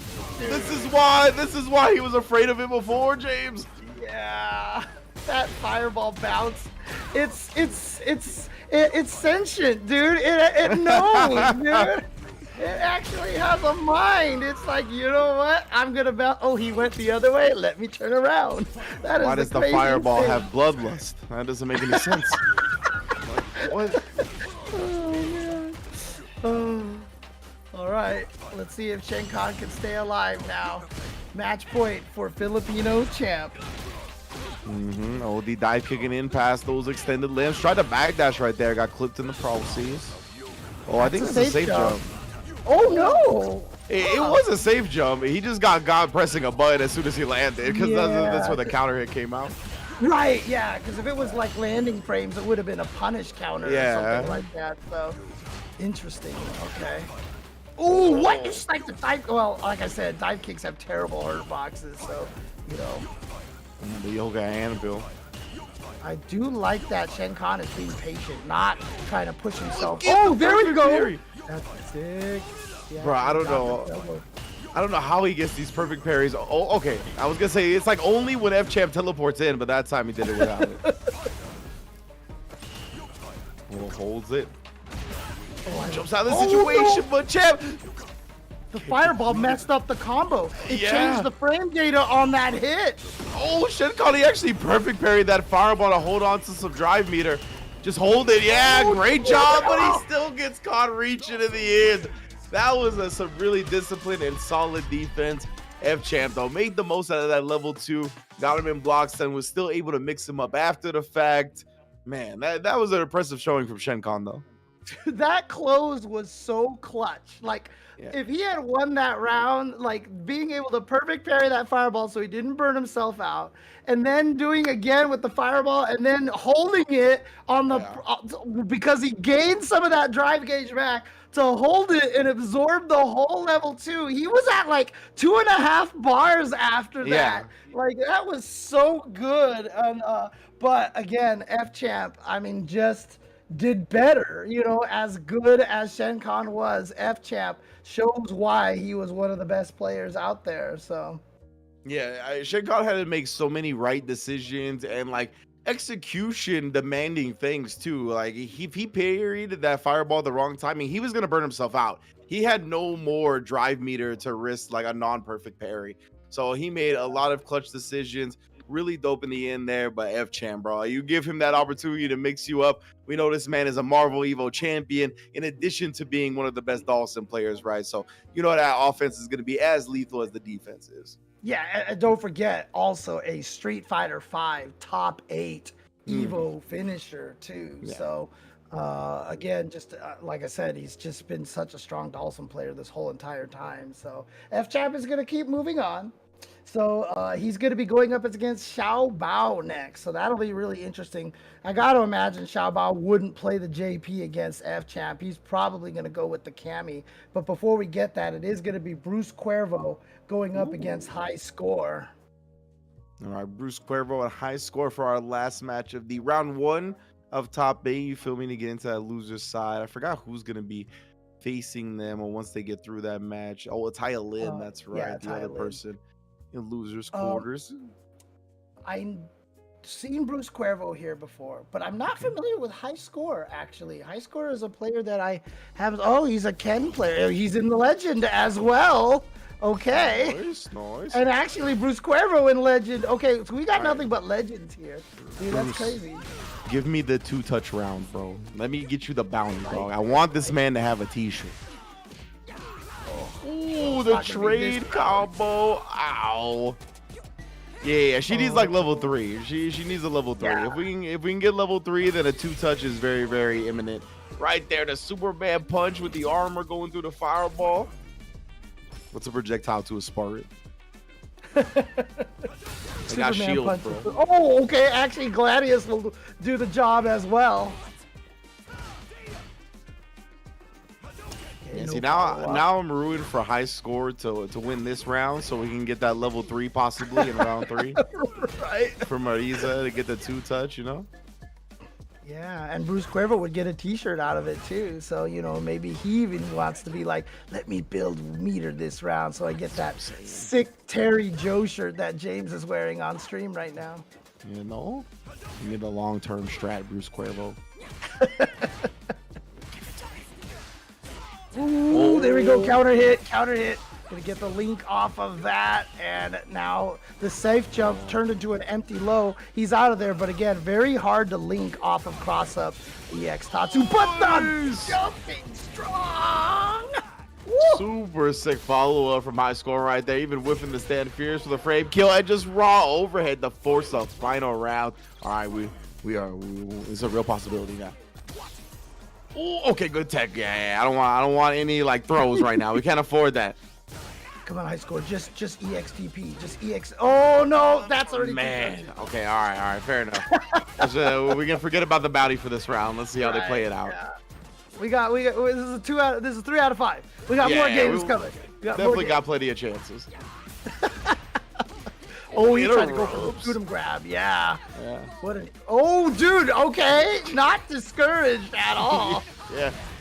Level 1, that's a big wake up though, because it switches sides, put BruceCuervo really low, triple dash forward, and then whatever happened after that must have gotten eaten up because he just took the jumping normal to the brain. Dude, that was deer in headlights right there, dude. He just saw that jump. I mean, you see Marisa neutral jumping over you, and you look up, yeah, you're gonna be scared, dude. Like, you're done, dude. Square trying to pepper with these overheads again, but man, left at a really interesting space to get the sweep punish. Just attack that drive meter. Oh, Ow. no. Oh, punish counter. Oh, this is gonna hurt. This is gonna hurt. I mean, it's close to the 2-touch thing, but we're still in round 1, so didn't have the meter to finish off with. Oh, boy. Yeah, smart. High score didn't have any life to be able to counter DI that. He would have had to parry. So he had to have been aware of that. Indeed, BruceCuervo doing a good job picking that. Oh, spot. Speaking of picking spots, though, high score. Bring him to the corner, just using the Tatsu, maybe a meteor efficient choice on the combo. Drive meteor efficient choice, I should say. Yeah, but again, you know, I don't think BruceCuervo minded getting DP'd, getting out of the corner, because getting out of the corner is even more important. Oh, punish counter. Here we go. High score. That was great recognition. Yeah. Oh my God! I mean, technically, BruceCuervo could have 2-touched him to death in this round, too, because that was like one of the first hits that he landed on high score. Oh, does catch him trying to walk around. That crouch medium kick very potent from Ken. All right, we got a real chance here. We got a real chance. My man, high score. You need to play solid until you don't. I need. Oh no! I think that's it right there. Yeah, he would have to like get into CA range, and then he'd have to, you know, do the best combo he has, and that's a possibility. But yeah, without that, I don't know. No whip punish. Okay, just goes for the low. Does get the hit. Wasn't a counter hit, so couldn't link off of it. Oh, bap! There we go. Just a throw.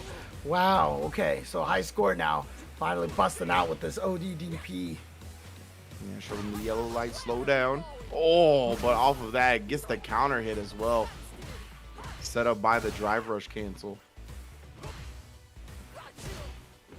Superman punch harassing. Builds him so much drive meter back, too. Oh, no Oh, that time he did have the cancel. Spends all of it. Goes for the level 3. Is this going to kill? She's got more health, right? Yeah, okay. Oh, yeah, you're right. You're right. She does just barely live. Oh, good throw tech. Dude, one hit into the CA is done. Oh, that's going to hurt. Oh, my God. Did a whole lot here. BruceCuervo, though. Oh, actually low crushes the crouch medium kick with the Superman punch. What timing. Oh, man. Yeah, dude, I don't understand it. People are saying that BruceCuervo's rank keeps dropping between matches here. Yeah, I don't know what's going on. Oh, you know what it is? The MR reset, and so he's at only 1546, and a bunch of other people are probably leveling up over him. Yeah, right now. So I'm assuming it's changing because other people are playing and altering their ranks, but it just seems to fluctuate a lot, like more than I would expect. Right. Oh man. Ooh, again, just outspacing that crouch medium kick. Perfect timing on the stand fierce to advance her forward. Tried the backdash, then tried the parry. No answers right now. All right. So BruceCuervo looking solid here. Already up 2-0. Gets the first round versus high score. And again, we don't also know how often these two play each other too, right? I mean, we can't say just because they're both from the Philippines that they play each other all the time. You know, like a lot of people think. But I mean, who knows? They might know each other pretty decently. So Oh no, you just got counter hit. Yeah, that's gonna hurt. Oh, the level 3. Oh, this is gonna hurt. But unfortunately, he's already done some damage, so BruceCuervo can't get the 2-touch here. Yeah. But I say if he kills in one more combo, it counts good enough, right? Never mind. Oh, command grab. Gonna put him on life support. High score back against the wall. Tries to wake up with some, but a beautiful meaty crouch jab from Bruce seals the set. Not gonna let anything slip through his fingers. All right, nicely done to BruceCuervo. Unfortunately, that means that High Score is out of the tournament, but good job to High Score. Honestly, really well done getting here into this top 8. So it's not easy here at ICFC Asia because a lot of strong players.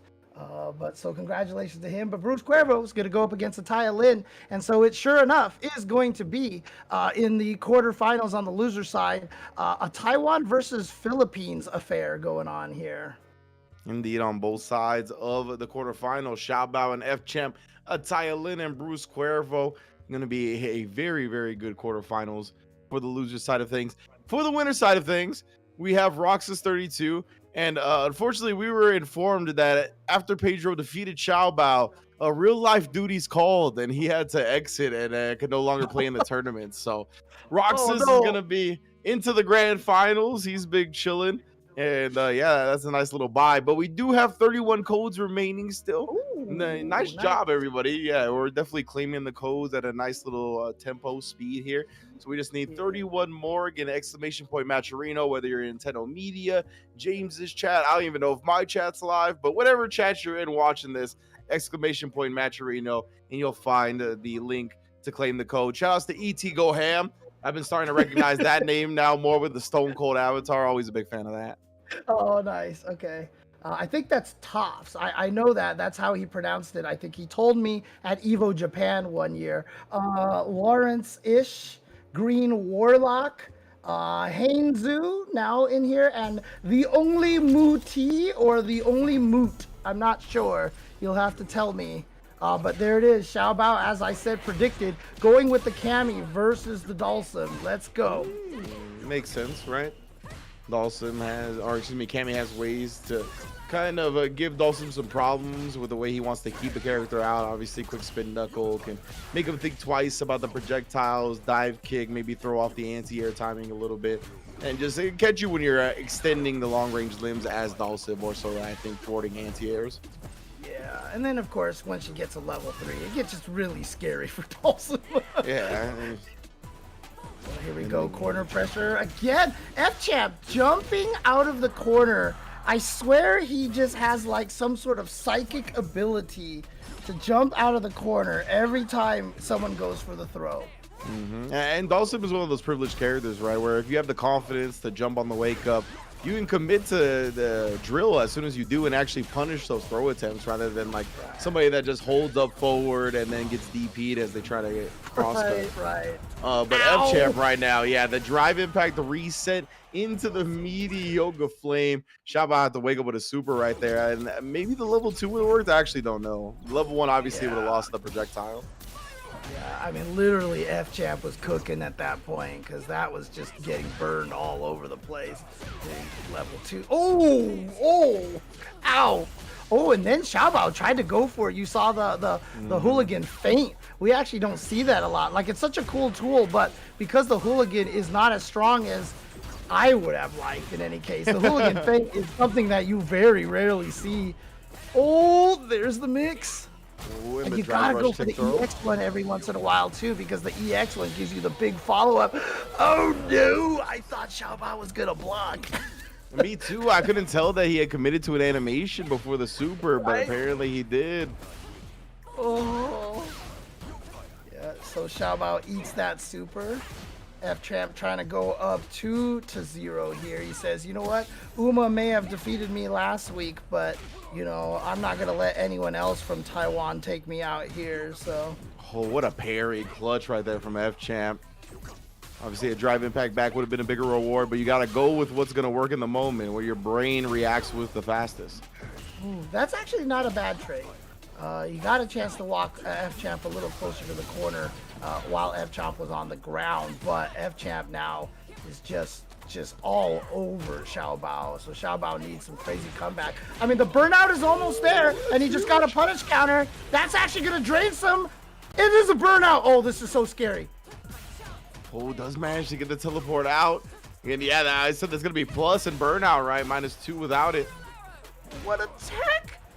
The sweep. Oh, whoa! What were you? Where were you going, Xiaobao? He just jumped from point blank range. And that was it. Maybe he was expecting Fchamp to do a back roll and he did a quick ride or something. I'd have to go and see that situation again.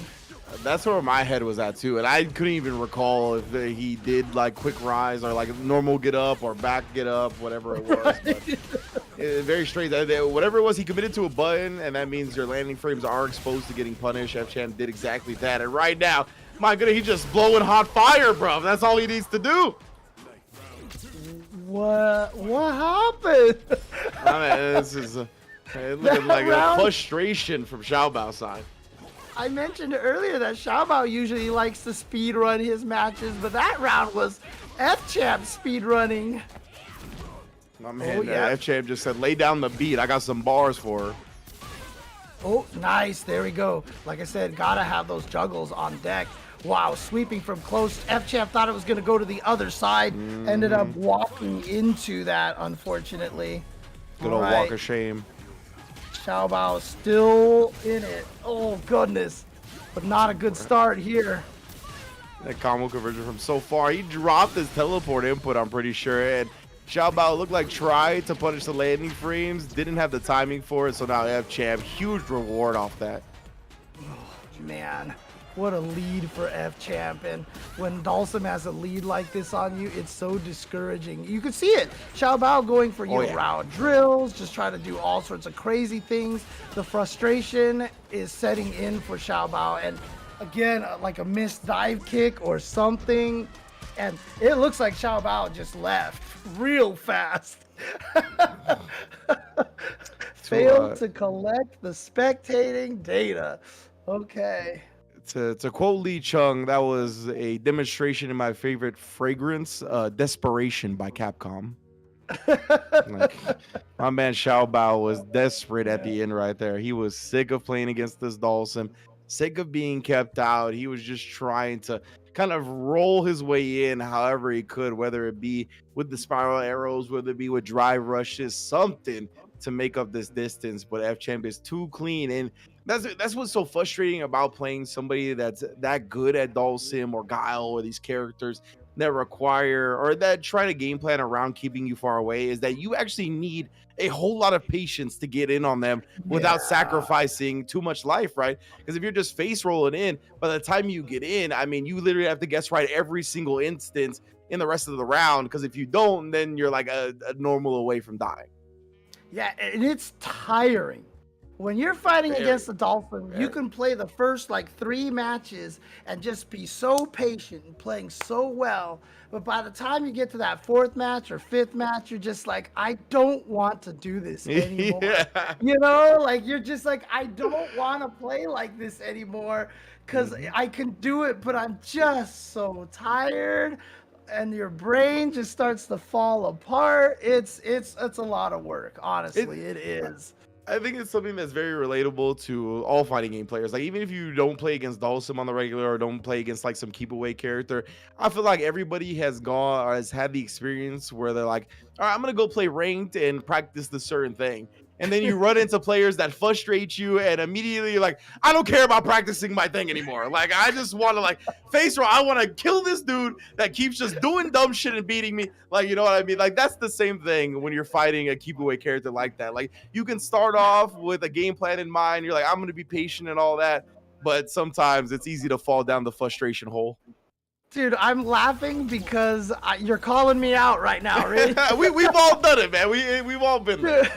I go into streams and like people like at the start of my ranked stream, I'll be like, today I'm gonna practice using this, and then I never use it because I'm like, I just want to beat this guy. Yeah, exactly. Like that is the feeling you get when that happens is the exact same feeling when you're playing against a keep away character that you just can't get it on. It's a very, very similar frustration.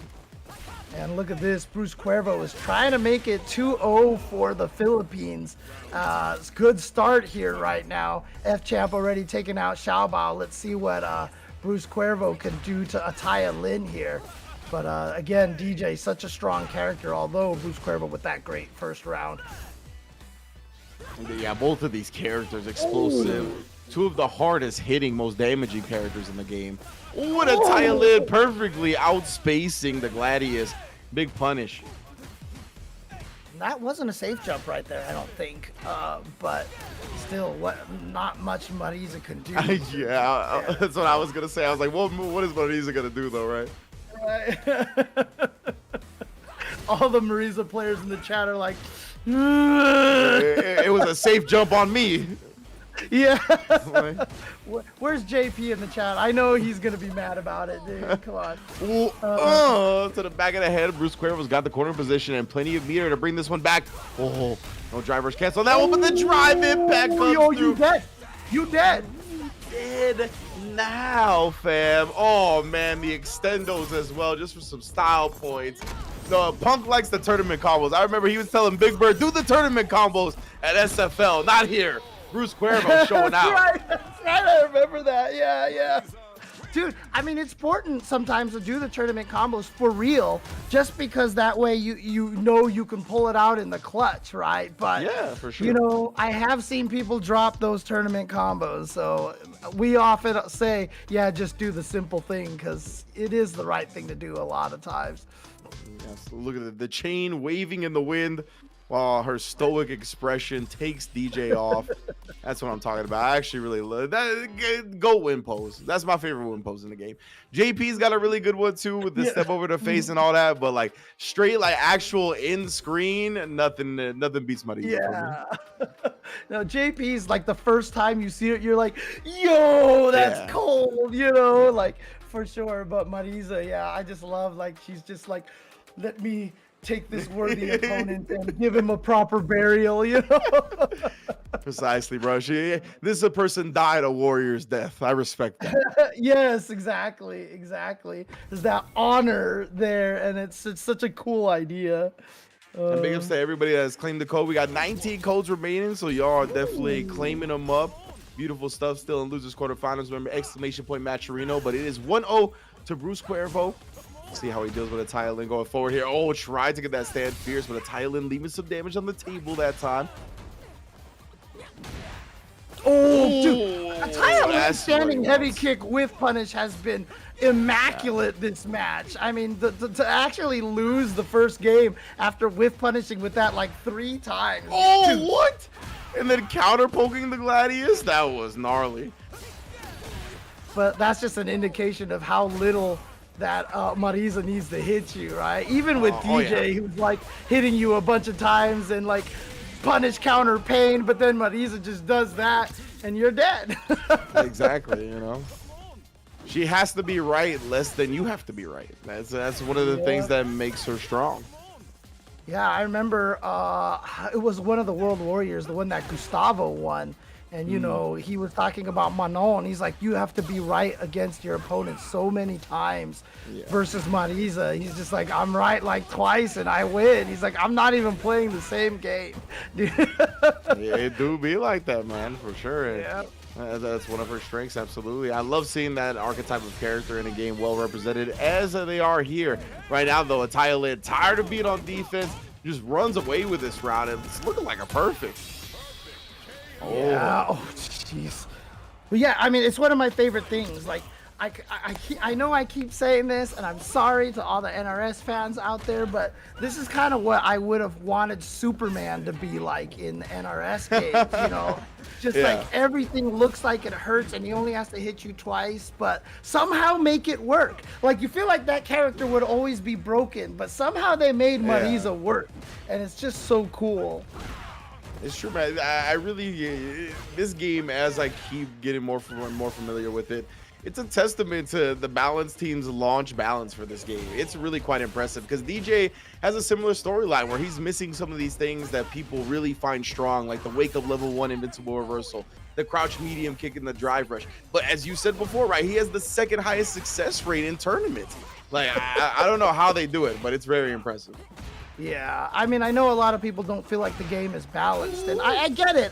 I get it because, you know, Ken, JP, and Luke feel like they can do everything, and you're just like, I want to do that too. But what a lot of people have to realize about the balance of this game is that you have games where a character like Cable literally deletes 90% of the cast from the game. Yeah, exactly. Like that. Oh, the crouch medium kick. You know, Sagat, Chun-Li, and Third Strike, like these characters literally invalidate characters from the game. Like they're legit 8-2 matchups. Yeah. But here in Street Fighter 6, like no character is invalidated by a matchup. Yes, it's harder to win with Lily, but can Lily beat some of these other characters? Yeah, she can. Like you can beat a good Ken if you're a very strong Lily. You'll have to work hard, but it's still possible. If you're Cammy fighting against Sagat in Super Turbo, can you beat Sagat? Most likely not. Yeah, most definitely. So I like seeing the fact that a lot of these characters are tournament viable, even if we have some clear top tiers in the game. But the drive impact, the reset right now, Ataya Lin really starting to feel himself. I like the way he's flowing. Gets the throw bait, didn't get the kill though. We'll just go right back to the well, drive impact. Dude, Taiwan likes their drive impacts, dude. I was like, Xiaobao likes it, and now... But, I mean, to be fair, I mean, like, if you fight me online, you do drive impact once, and you're like, huh, he never counters. And then you might as well keep doing it all the time. So until BruceCuervo proves to Ataya Lin that he's got the counters ready to go, might as well keep going for it. Yeah, that was a great start for BruceCuervo as well. Oh, gets another big counter hit on the stand. Fierce drive rush overhead. That's linkage. Yes, indeed. Oh, I just straight up drive rush that medium kick for the plus frames, but Ataya Lin got hit. Yep. So here we go. BruceCuervo, Ataya Lin. Whoever takes this round goes up to that port. 2-1. Oh, nice use of scoop. There we go. Yeah. Oh. Just the way she kicks you away after she does that to you. Wait. Okay, no, it's not gonna kill. Oh man, I wonder because it was only the command grab right before this. I think so. Oh yeah, it's not man. Oh, dude, can we just give it to him? Can we just give it to him, dude? Like, come on. 3 touches, so 3 touches, and 2 of them were command grabs. Can we just give him the t-shirt, dude? Let's just do it. Come on. Come on. That was really close. And he had more bar too. If he did a double drive rush cancel combo, I think it would have killed, but would have been close either way. BruceCuervo, huge start to this round as well. Oh. Yeah, Ataya Lin looking like he is having some trouble here. You might be dead. Oh my god. Help. Someone. Oh man. Oh, man. Phalanx right over the air slasher. Link into the... Oh boy, this is all going BruceCuervo's way. Yeah, and Bruce, he backed up. He was expecting Ataya Lin to wake up with an OD reversal, but still didn't recognize the anti-air in time. Didn't pay too much for it. Already pushing Ataya Lin back. Looked like it caught the startup of the sway. Ooh, okay. Back to the whiff punishing here from Ataya Lin. What's he got? Goes for the jab. Doesn't go for the throw after that heavy dread kicks. Yeah, a little surprising too, because I think a lot of the time the DJs would look for a back throw there. Most people in general, I think, would look for a back throw there, but BruceCuervo still was able to block it out. That back heavy kick is doing wonders anti-air for Ataya Lin right now, but again, BruceCuervo just needs to hit him one time and he's dead. So, you know, Ataya Lin knows that. Oh, that's a great hit, but he just went into the air slasher. Oh no. Mad damage, putting Ataya Lin on life support here. And yeah, you have so much little health now. It'll be even scarier to do a drive impact. You could absorb a jab, but either way, tries to get the anti-air. The trade is not in your favor today. Oh man, what an unfortunate trade.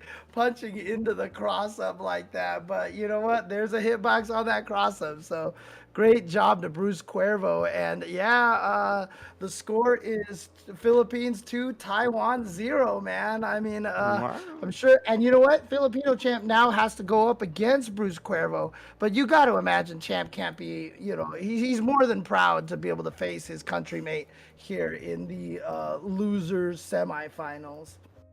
Yeah, man, remember, because Pedro had to go, this is essentially the losers finals, right? Coming up right now, Fchamp versus BruceCuervo, because whoever wins that would go into losers finals to normally face Pedro.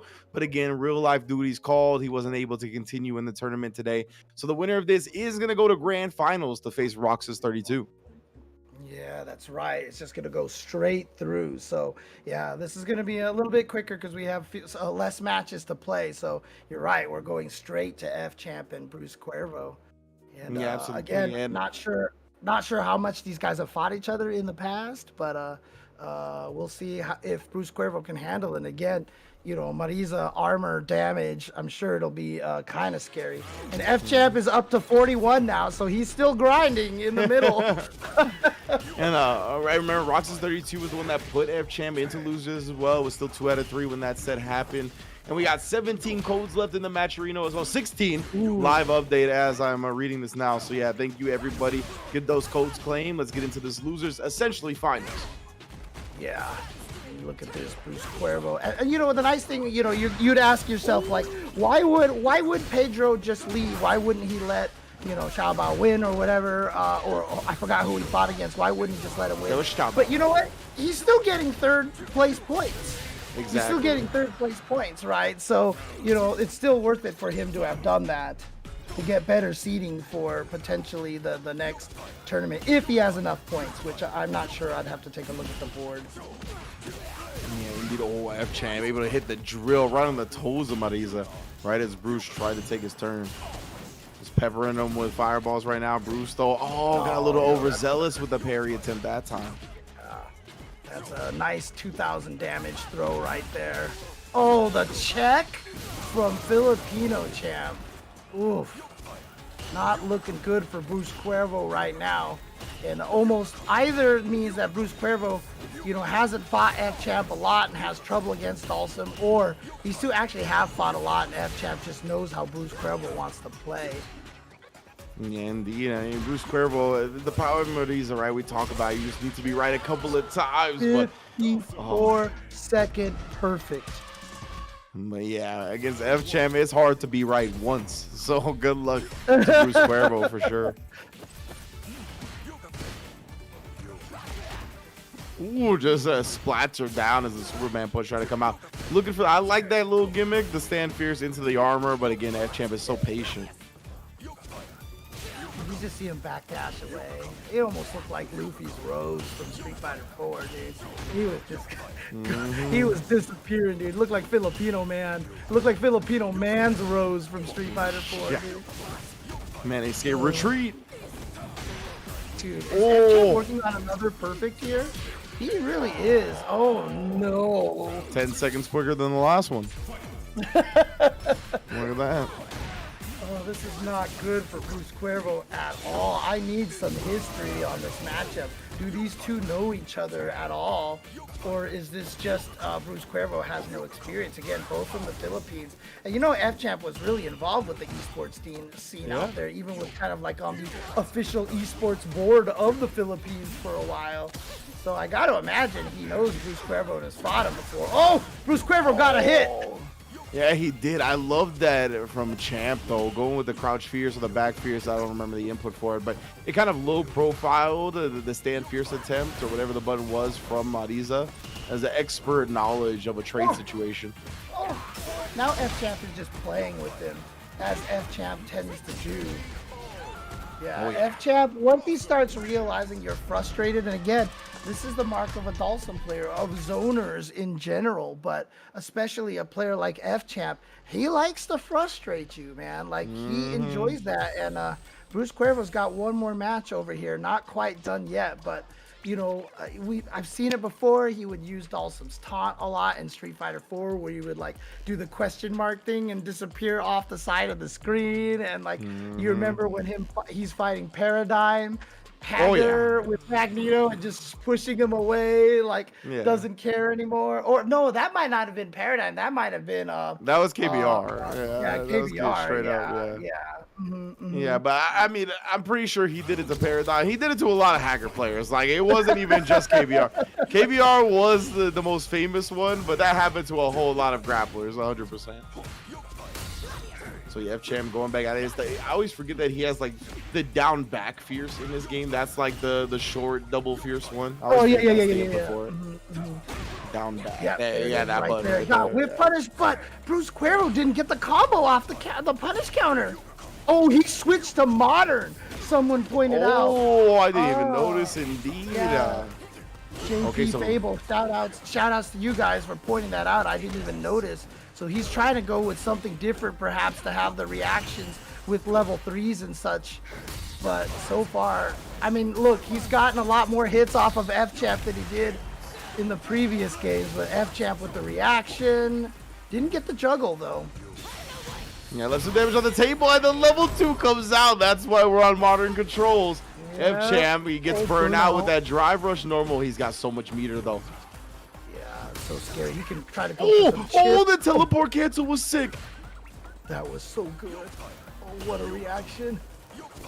BruceCuervo's got to be careful not to get burned out. He burnt himself out. Now a level 2 maybe just would finish this. Oh, he jumped into the fireball. Oh, no. Fchamp, man, that kick into the teleport on the armor absorption to avoid the Gladius was so good, man. That was bananas.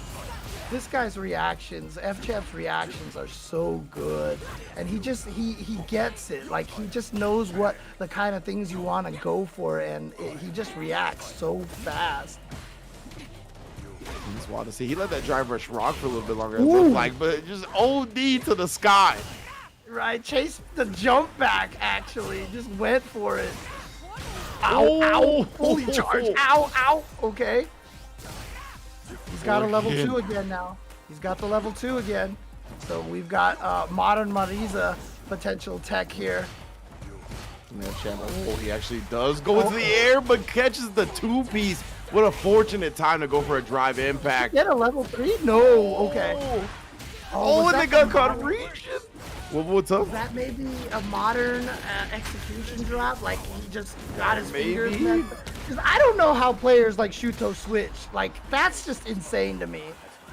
But gotta watch out. He's got modern level 3. Not far enough. Fchamp, well calculated, knew that even with the modern reaction, not quite in range, takes it 3 over BruceCuervo. I like the idea from BruceCuervo, though. I always like seeing players kind of explore changing the control schemes depending on the matchup, depending on the play style of their opponent.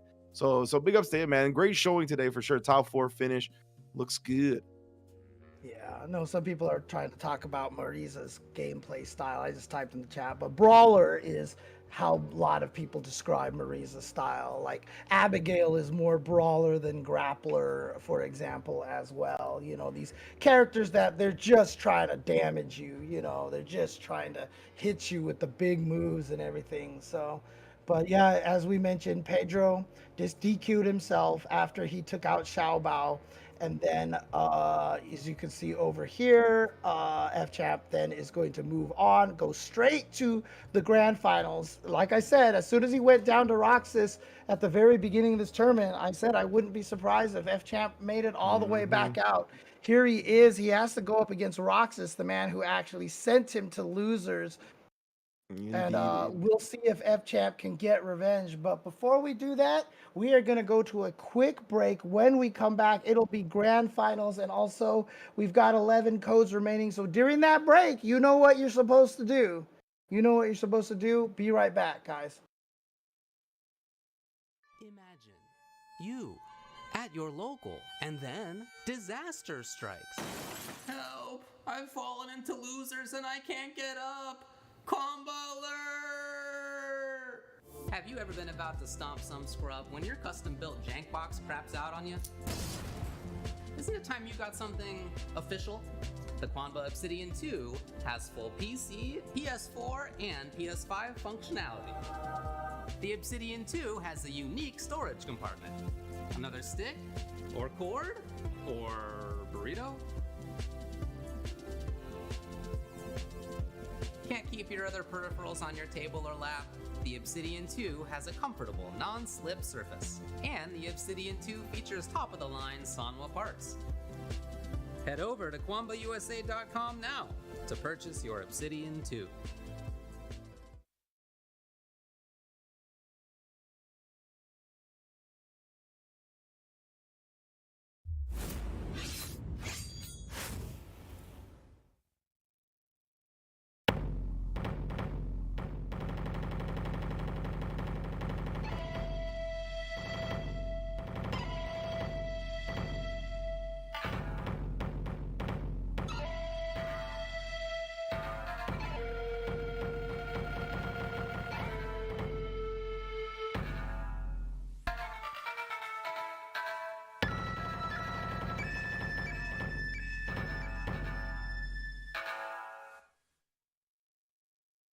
What's good, everybody? Welcome back. We've arrived at grand finals for ICFC Street Fighter Asia Week 7, the last week of regular season. But before we can get to that grand finals, I need those 9 codes remaining on the Matcherino to get claimed up. Hit the exclamation point, Matcherino. We got to give a love to the fine folks at Matcherino for their collaboration process with us.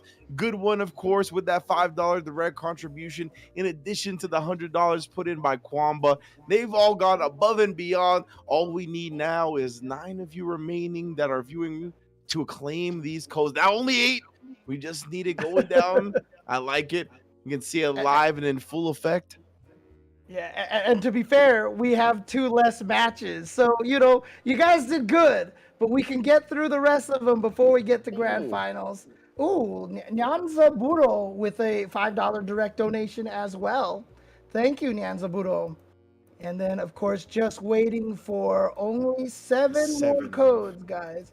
7 more codes. I see you 300 people in the chat right now. I see 40, almost 50 people in my chat as well. So if you guys haven't used these codes, let's get them through. I know we got 7 people who haven't claimed the code just yet. It's real easy. Exclamation point Matcherino. You link your Twitch account, your Twitter account, whatever social media platform you want to associate it with. Hit that claim code button. Takes about 5 seconds to do. But yeah, I love the fact that we have a couple of people going above and beyond as well. Like we said, Nyanza Baroa, you know, you did a better job pronouncing that one than me. Good one as well.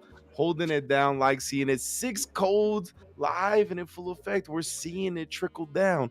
I want to see it get deleted here with Beer Zerker in the building, Mailbox, Jasper Stories, Proviculus. I think that's how you, I don't know how to pronounce it. Milk Lizard. I don't know what a Milk Lizard is, but, you know, they at least claim the code.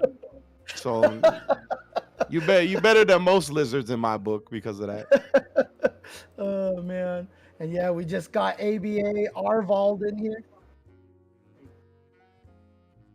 Oh, I didn't see the zoom in. Oh, man. Patrick happy about something, you know what I'm saying? Are you a big lizard guy, James? Do you like lizards? Lizards? I mean, Yeah. I like all animals. Like, you know, I just think animals are super cool. Would you keep like a pet snake? I would definitely have a pet snake. Okay, I think a pet snake would be awesome.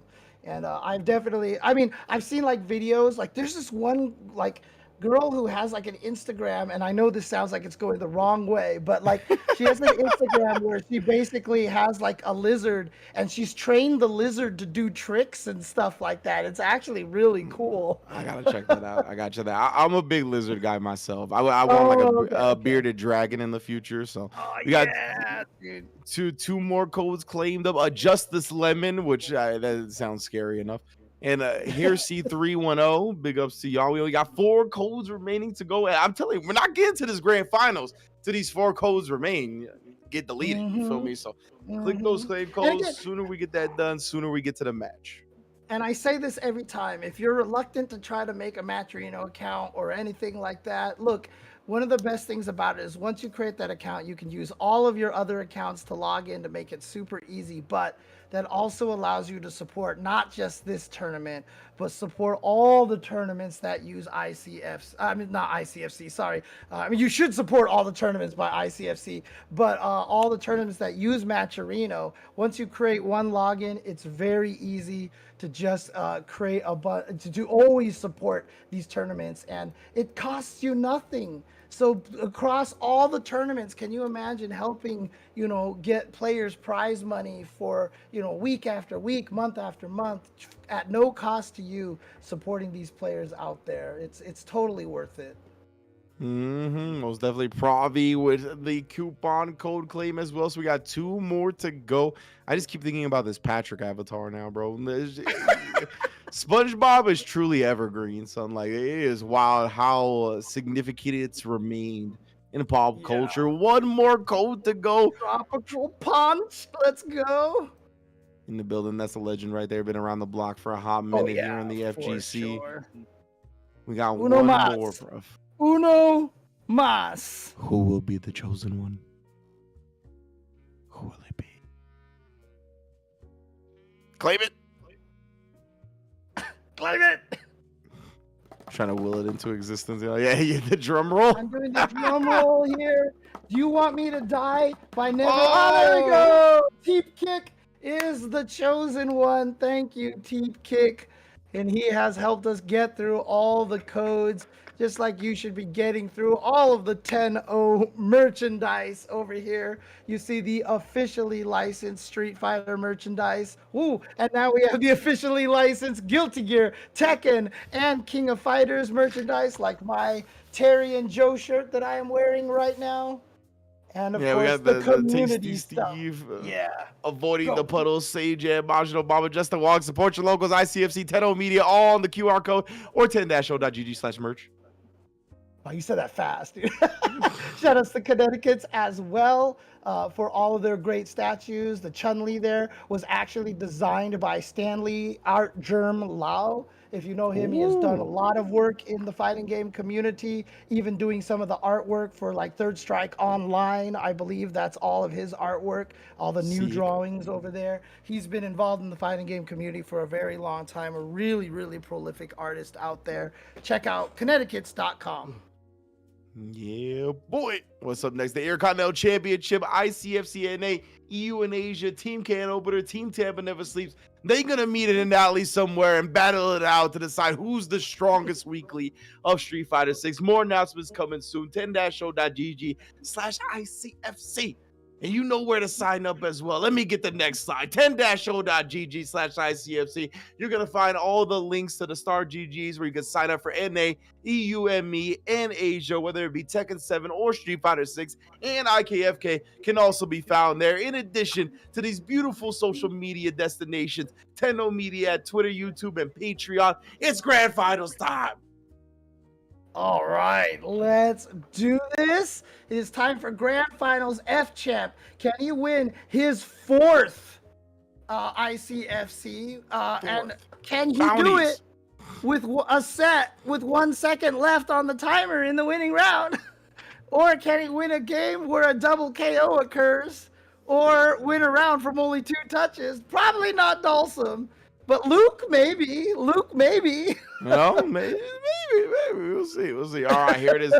Grand Finals time. Roxas 32 in the winner's side of the bracket. He's the one that put Fchamp into losers, but that was 2 out of 3. We are at the promised land of 3 out of 5. We are at the promised destination of Grand Finals. Let's see who comes out on top. So Roxas, again, like you said, the one who sent him down there, and this perfect parry is going to help a lot here.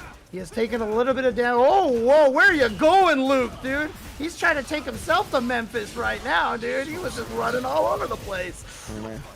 Trying to catch all the concerts at Memphis Music Day. I see you, Roxas, going from one side of the venue to the other.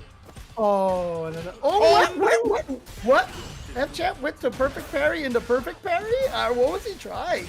I don't know. Yeah, Might have accidentally held the buttons too long. you know, after he activated it and it just decided to extend the parry. I'm not sure. Yeah, I don't know if he wanted like perfect parry into like drive rush normal starter or something. I don't know. It was really Oh, weird. right. Yeah, maybe that was.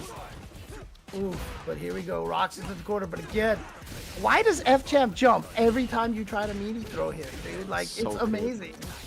Every time. That's sixth dude. sense. And then he throw escapes, dude. Ooh, and the trade spacing right there to be aware of that down back fierce.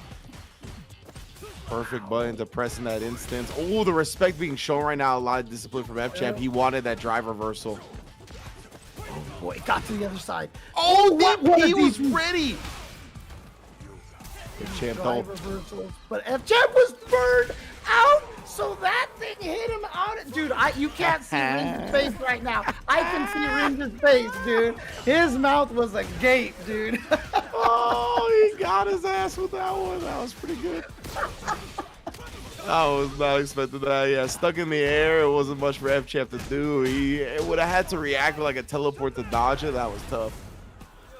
All right, and now Roxas with the level 3 already taking Fchamp down, and you see him go for the shimmy, and no jumps from Fchamp. Like, he just knows. I don't know how he knows. I mean, it takes that. It takes that like otherworldly sense to be one of those top level fighting game players, and he is that.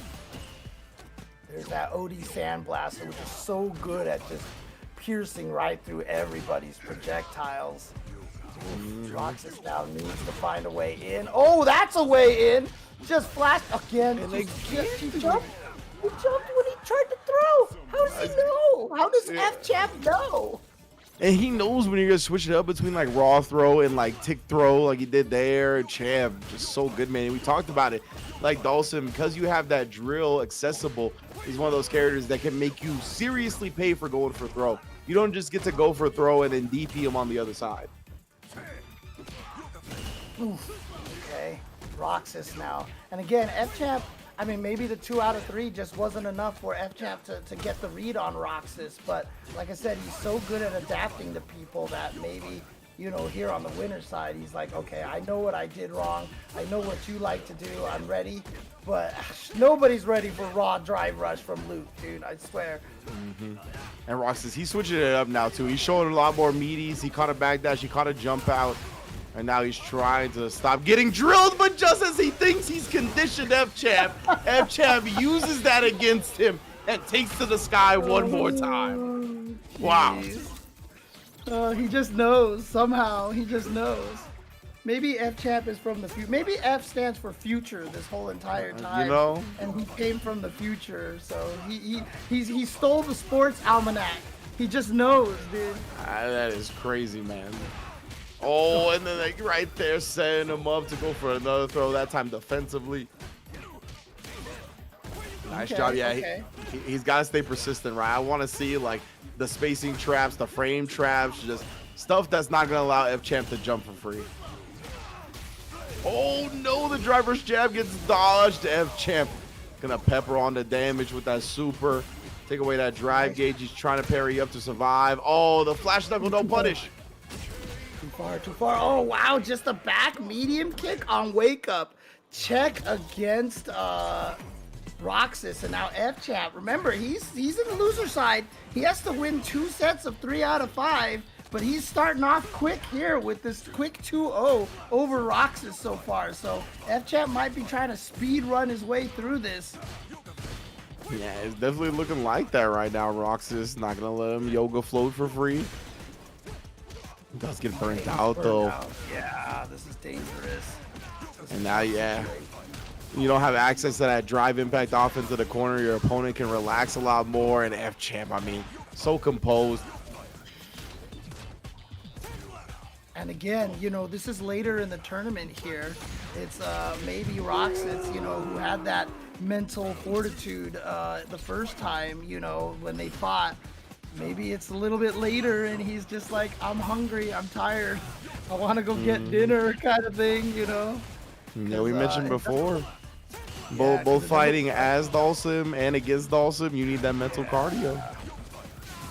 It almost looks like he's kind of making a little more mistakes than he did before, and you know, going for things like that. You see, just like the raw flash knuckles like that. Yeah, it like worked out when he like called out a block string that went with up fireball, and he was able to flash knuckle between that. But since then, Fchamp has been able to adjust. Again, gets a clean whiff punish, and the reset was clinical. Dude, I blinked. Yeah. How many times can you say you blinked and Dhalsim 3-0s you super fast here? So seriously, I feel like at this point in time, I mean, look, I know Nathan wants this to go as fast as possible too, so I can feed him some food as well. So, but he's like, come on, Fchamp, do this quick. I was gonna say it's not because he can sleep, because I know cats be on their nocturnal creature life. So Yeah, this is prime time for them. yeah. Well, trying to sweep, yeah, I mean, I think you're right. Rox is here. He's looking for these significant knockdowns, and the patience is just waning away. But Roxas would get 40 points, so I think he'd still make it into the top 8 for the finals. So I think that'll still happen, but we'll make sure. Dude, Roxas just ran into like 7 punches in a row. He's tired, man. dude. He's mental. His mental cardio is weakening here. The stamina is getting juiced out. Fchamp just squeezing him to death right now, slowly but surely constricting him, bro. Yeah, it's like I said, it's just fighting this is so tiring, dude. It really is. 100%. It's so much work fighting against a good Dhalsim like Champ. I mean, I feel it too. I'll run to these Dhalsims online, and the first game I play really well, and then all of a sudden, like, I'll get to the third game, and then I just play like absolute garbage. You know? Yeah, I've been there too. Oh, it's not dead yet? Yeah, okay, there we go. The money button. You got a back-to-back crouch medium punch. Nathan is destroying my Sorry about all the random noise. It's time for food. Yeah. Dodging the sandblast here. The perfect parry, though. Oh, he tried to jump after, a way to run into an up fireball. Champ just has every angle covered. Yep, that's what happens when an opponent gets frustrated at a character like Dhalsim. It's just all of a sudden they become so much easier to predict, and they're just running into every fireball. Look at this Fchamp basically on a perfect over here. Gonna go up 1-0 in set 2. This is all Fchamp right now. Man, that combo built Dhalsim a lot of super meter too. Like ending it with the yoga flame right there, that got him to level 3. Oh dang, okay, so he just got the meter. Bro, like I saw the bar was at level 2, and then at the end of the combo he did a level 3, and I was like, what? I was like, literally last time I looked at the meter, he only had 2 bars. So that it definitely built him a nice chunk. Yeah, and now the thing is too, I'm sure we're talking about how Roxas is playing uncharacteristically careless. You know Fchamp is sensed it too, and that's another reason why Fchamp is probably playing the way he knows he can kind of go in for the kill, do a few more cheeky things just to up the annoyance factor, you know? Yeah, you know, you made the comparison with Fchamp and Snake Eyes earlier. I can't remember if it was like a David thing or whatever have you. Yeah. But like them having those skills to adjust so quickly, and we talked about them being character specialists, and that goes along with their sense on these characters for so long, right? They can feel when the opponent is frustrated and they're scared of the command grab, or they're finally conditioned to where they're going to get command grabbed, or you're going to start trying to attempt to recklessly go in on a Dhalsim, and how Fchamp exposes that. He knows the best way to do that. So yeah, I mean, these guys are so strong, man. Oh, okay, here we go. Roxas gets in with the cross up, gets a shimmy on Champ as well. All right. Let's go, Roxas. Come on, build some of that okay, here we go. Yeah, get some of that mental cardio back here. Yeah, he needs to compose himself. Gets a throw. That's a W. That's definitely gonna give some confidence for Roxas. The Luke back at it.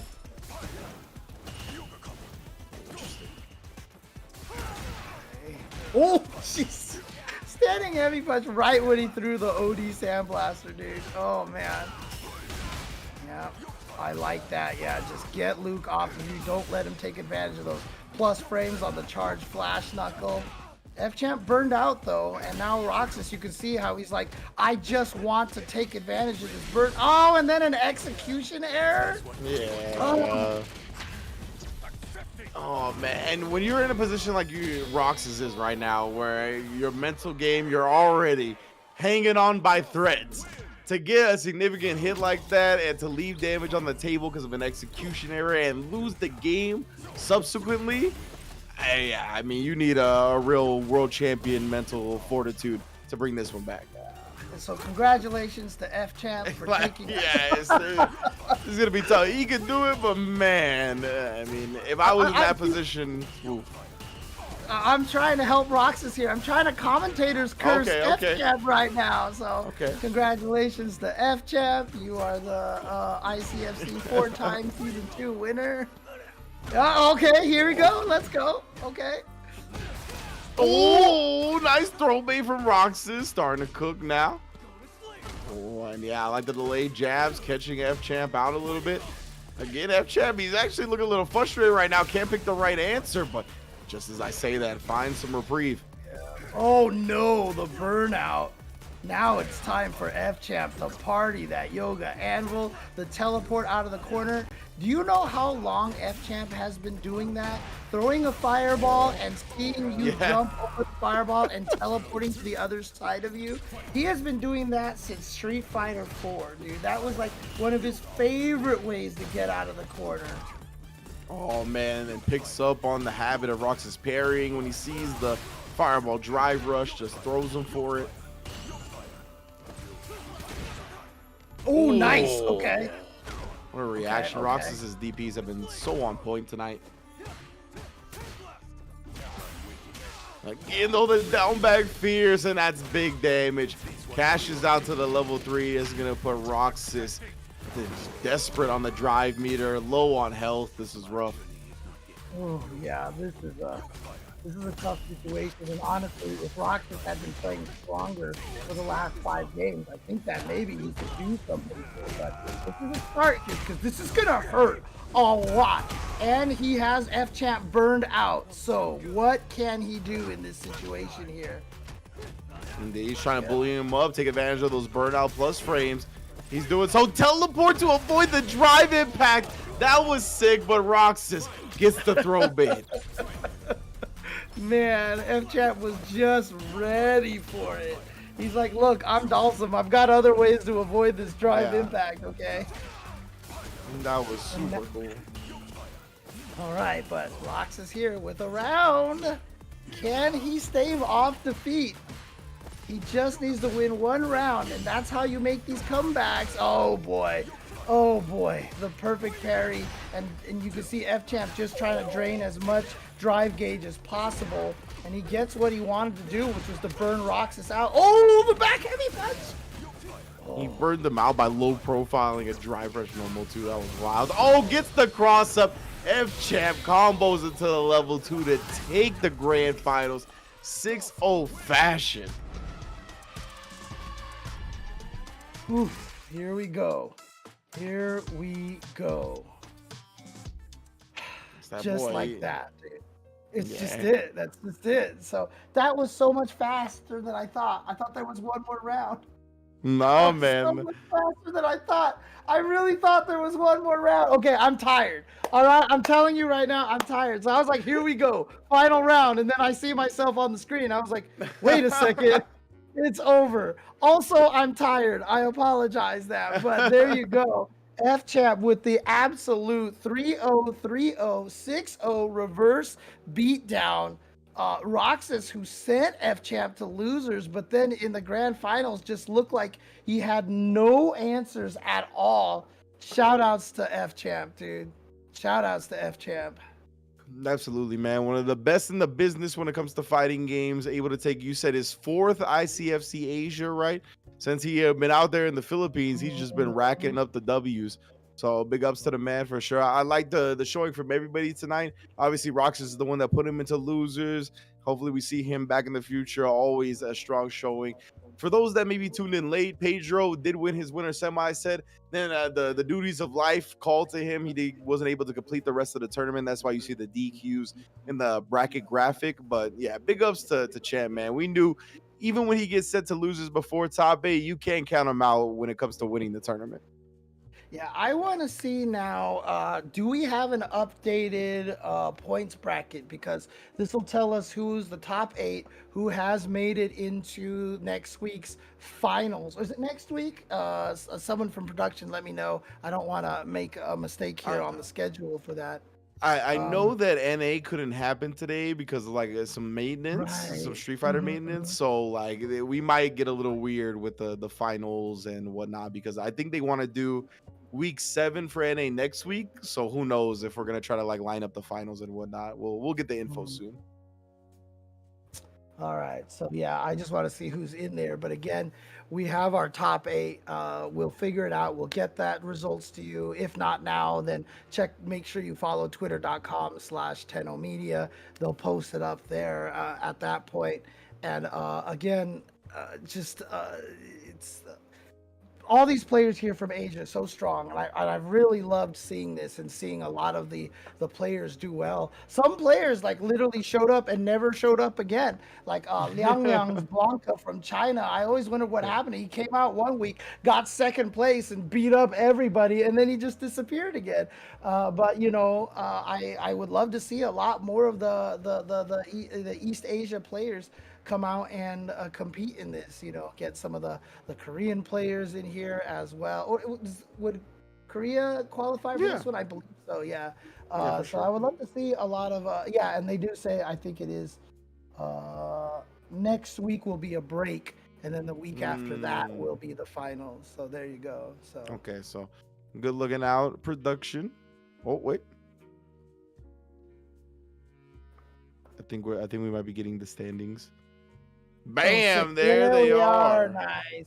Yeah, Uma last season was clear winner champion. He was taking out everybody, but Fchamp coming in here, winning 4 of them, and then getting 3rd place. Oh, that's right. If you win, you get 100 points here, isn't it? Or no, maybe? I'm not sure. I don't remember. But yeah, definitely. Roxas is just outside.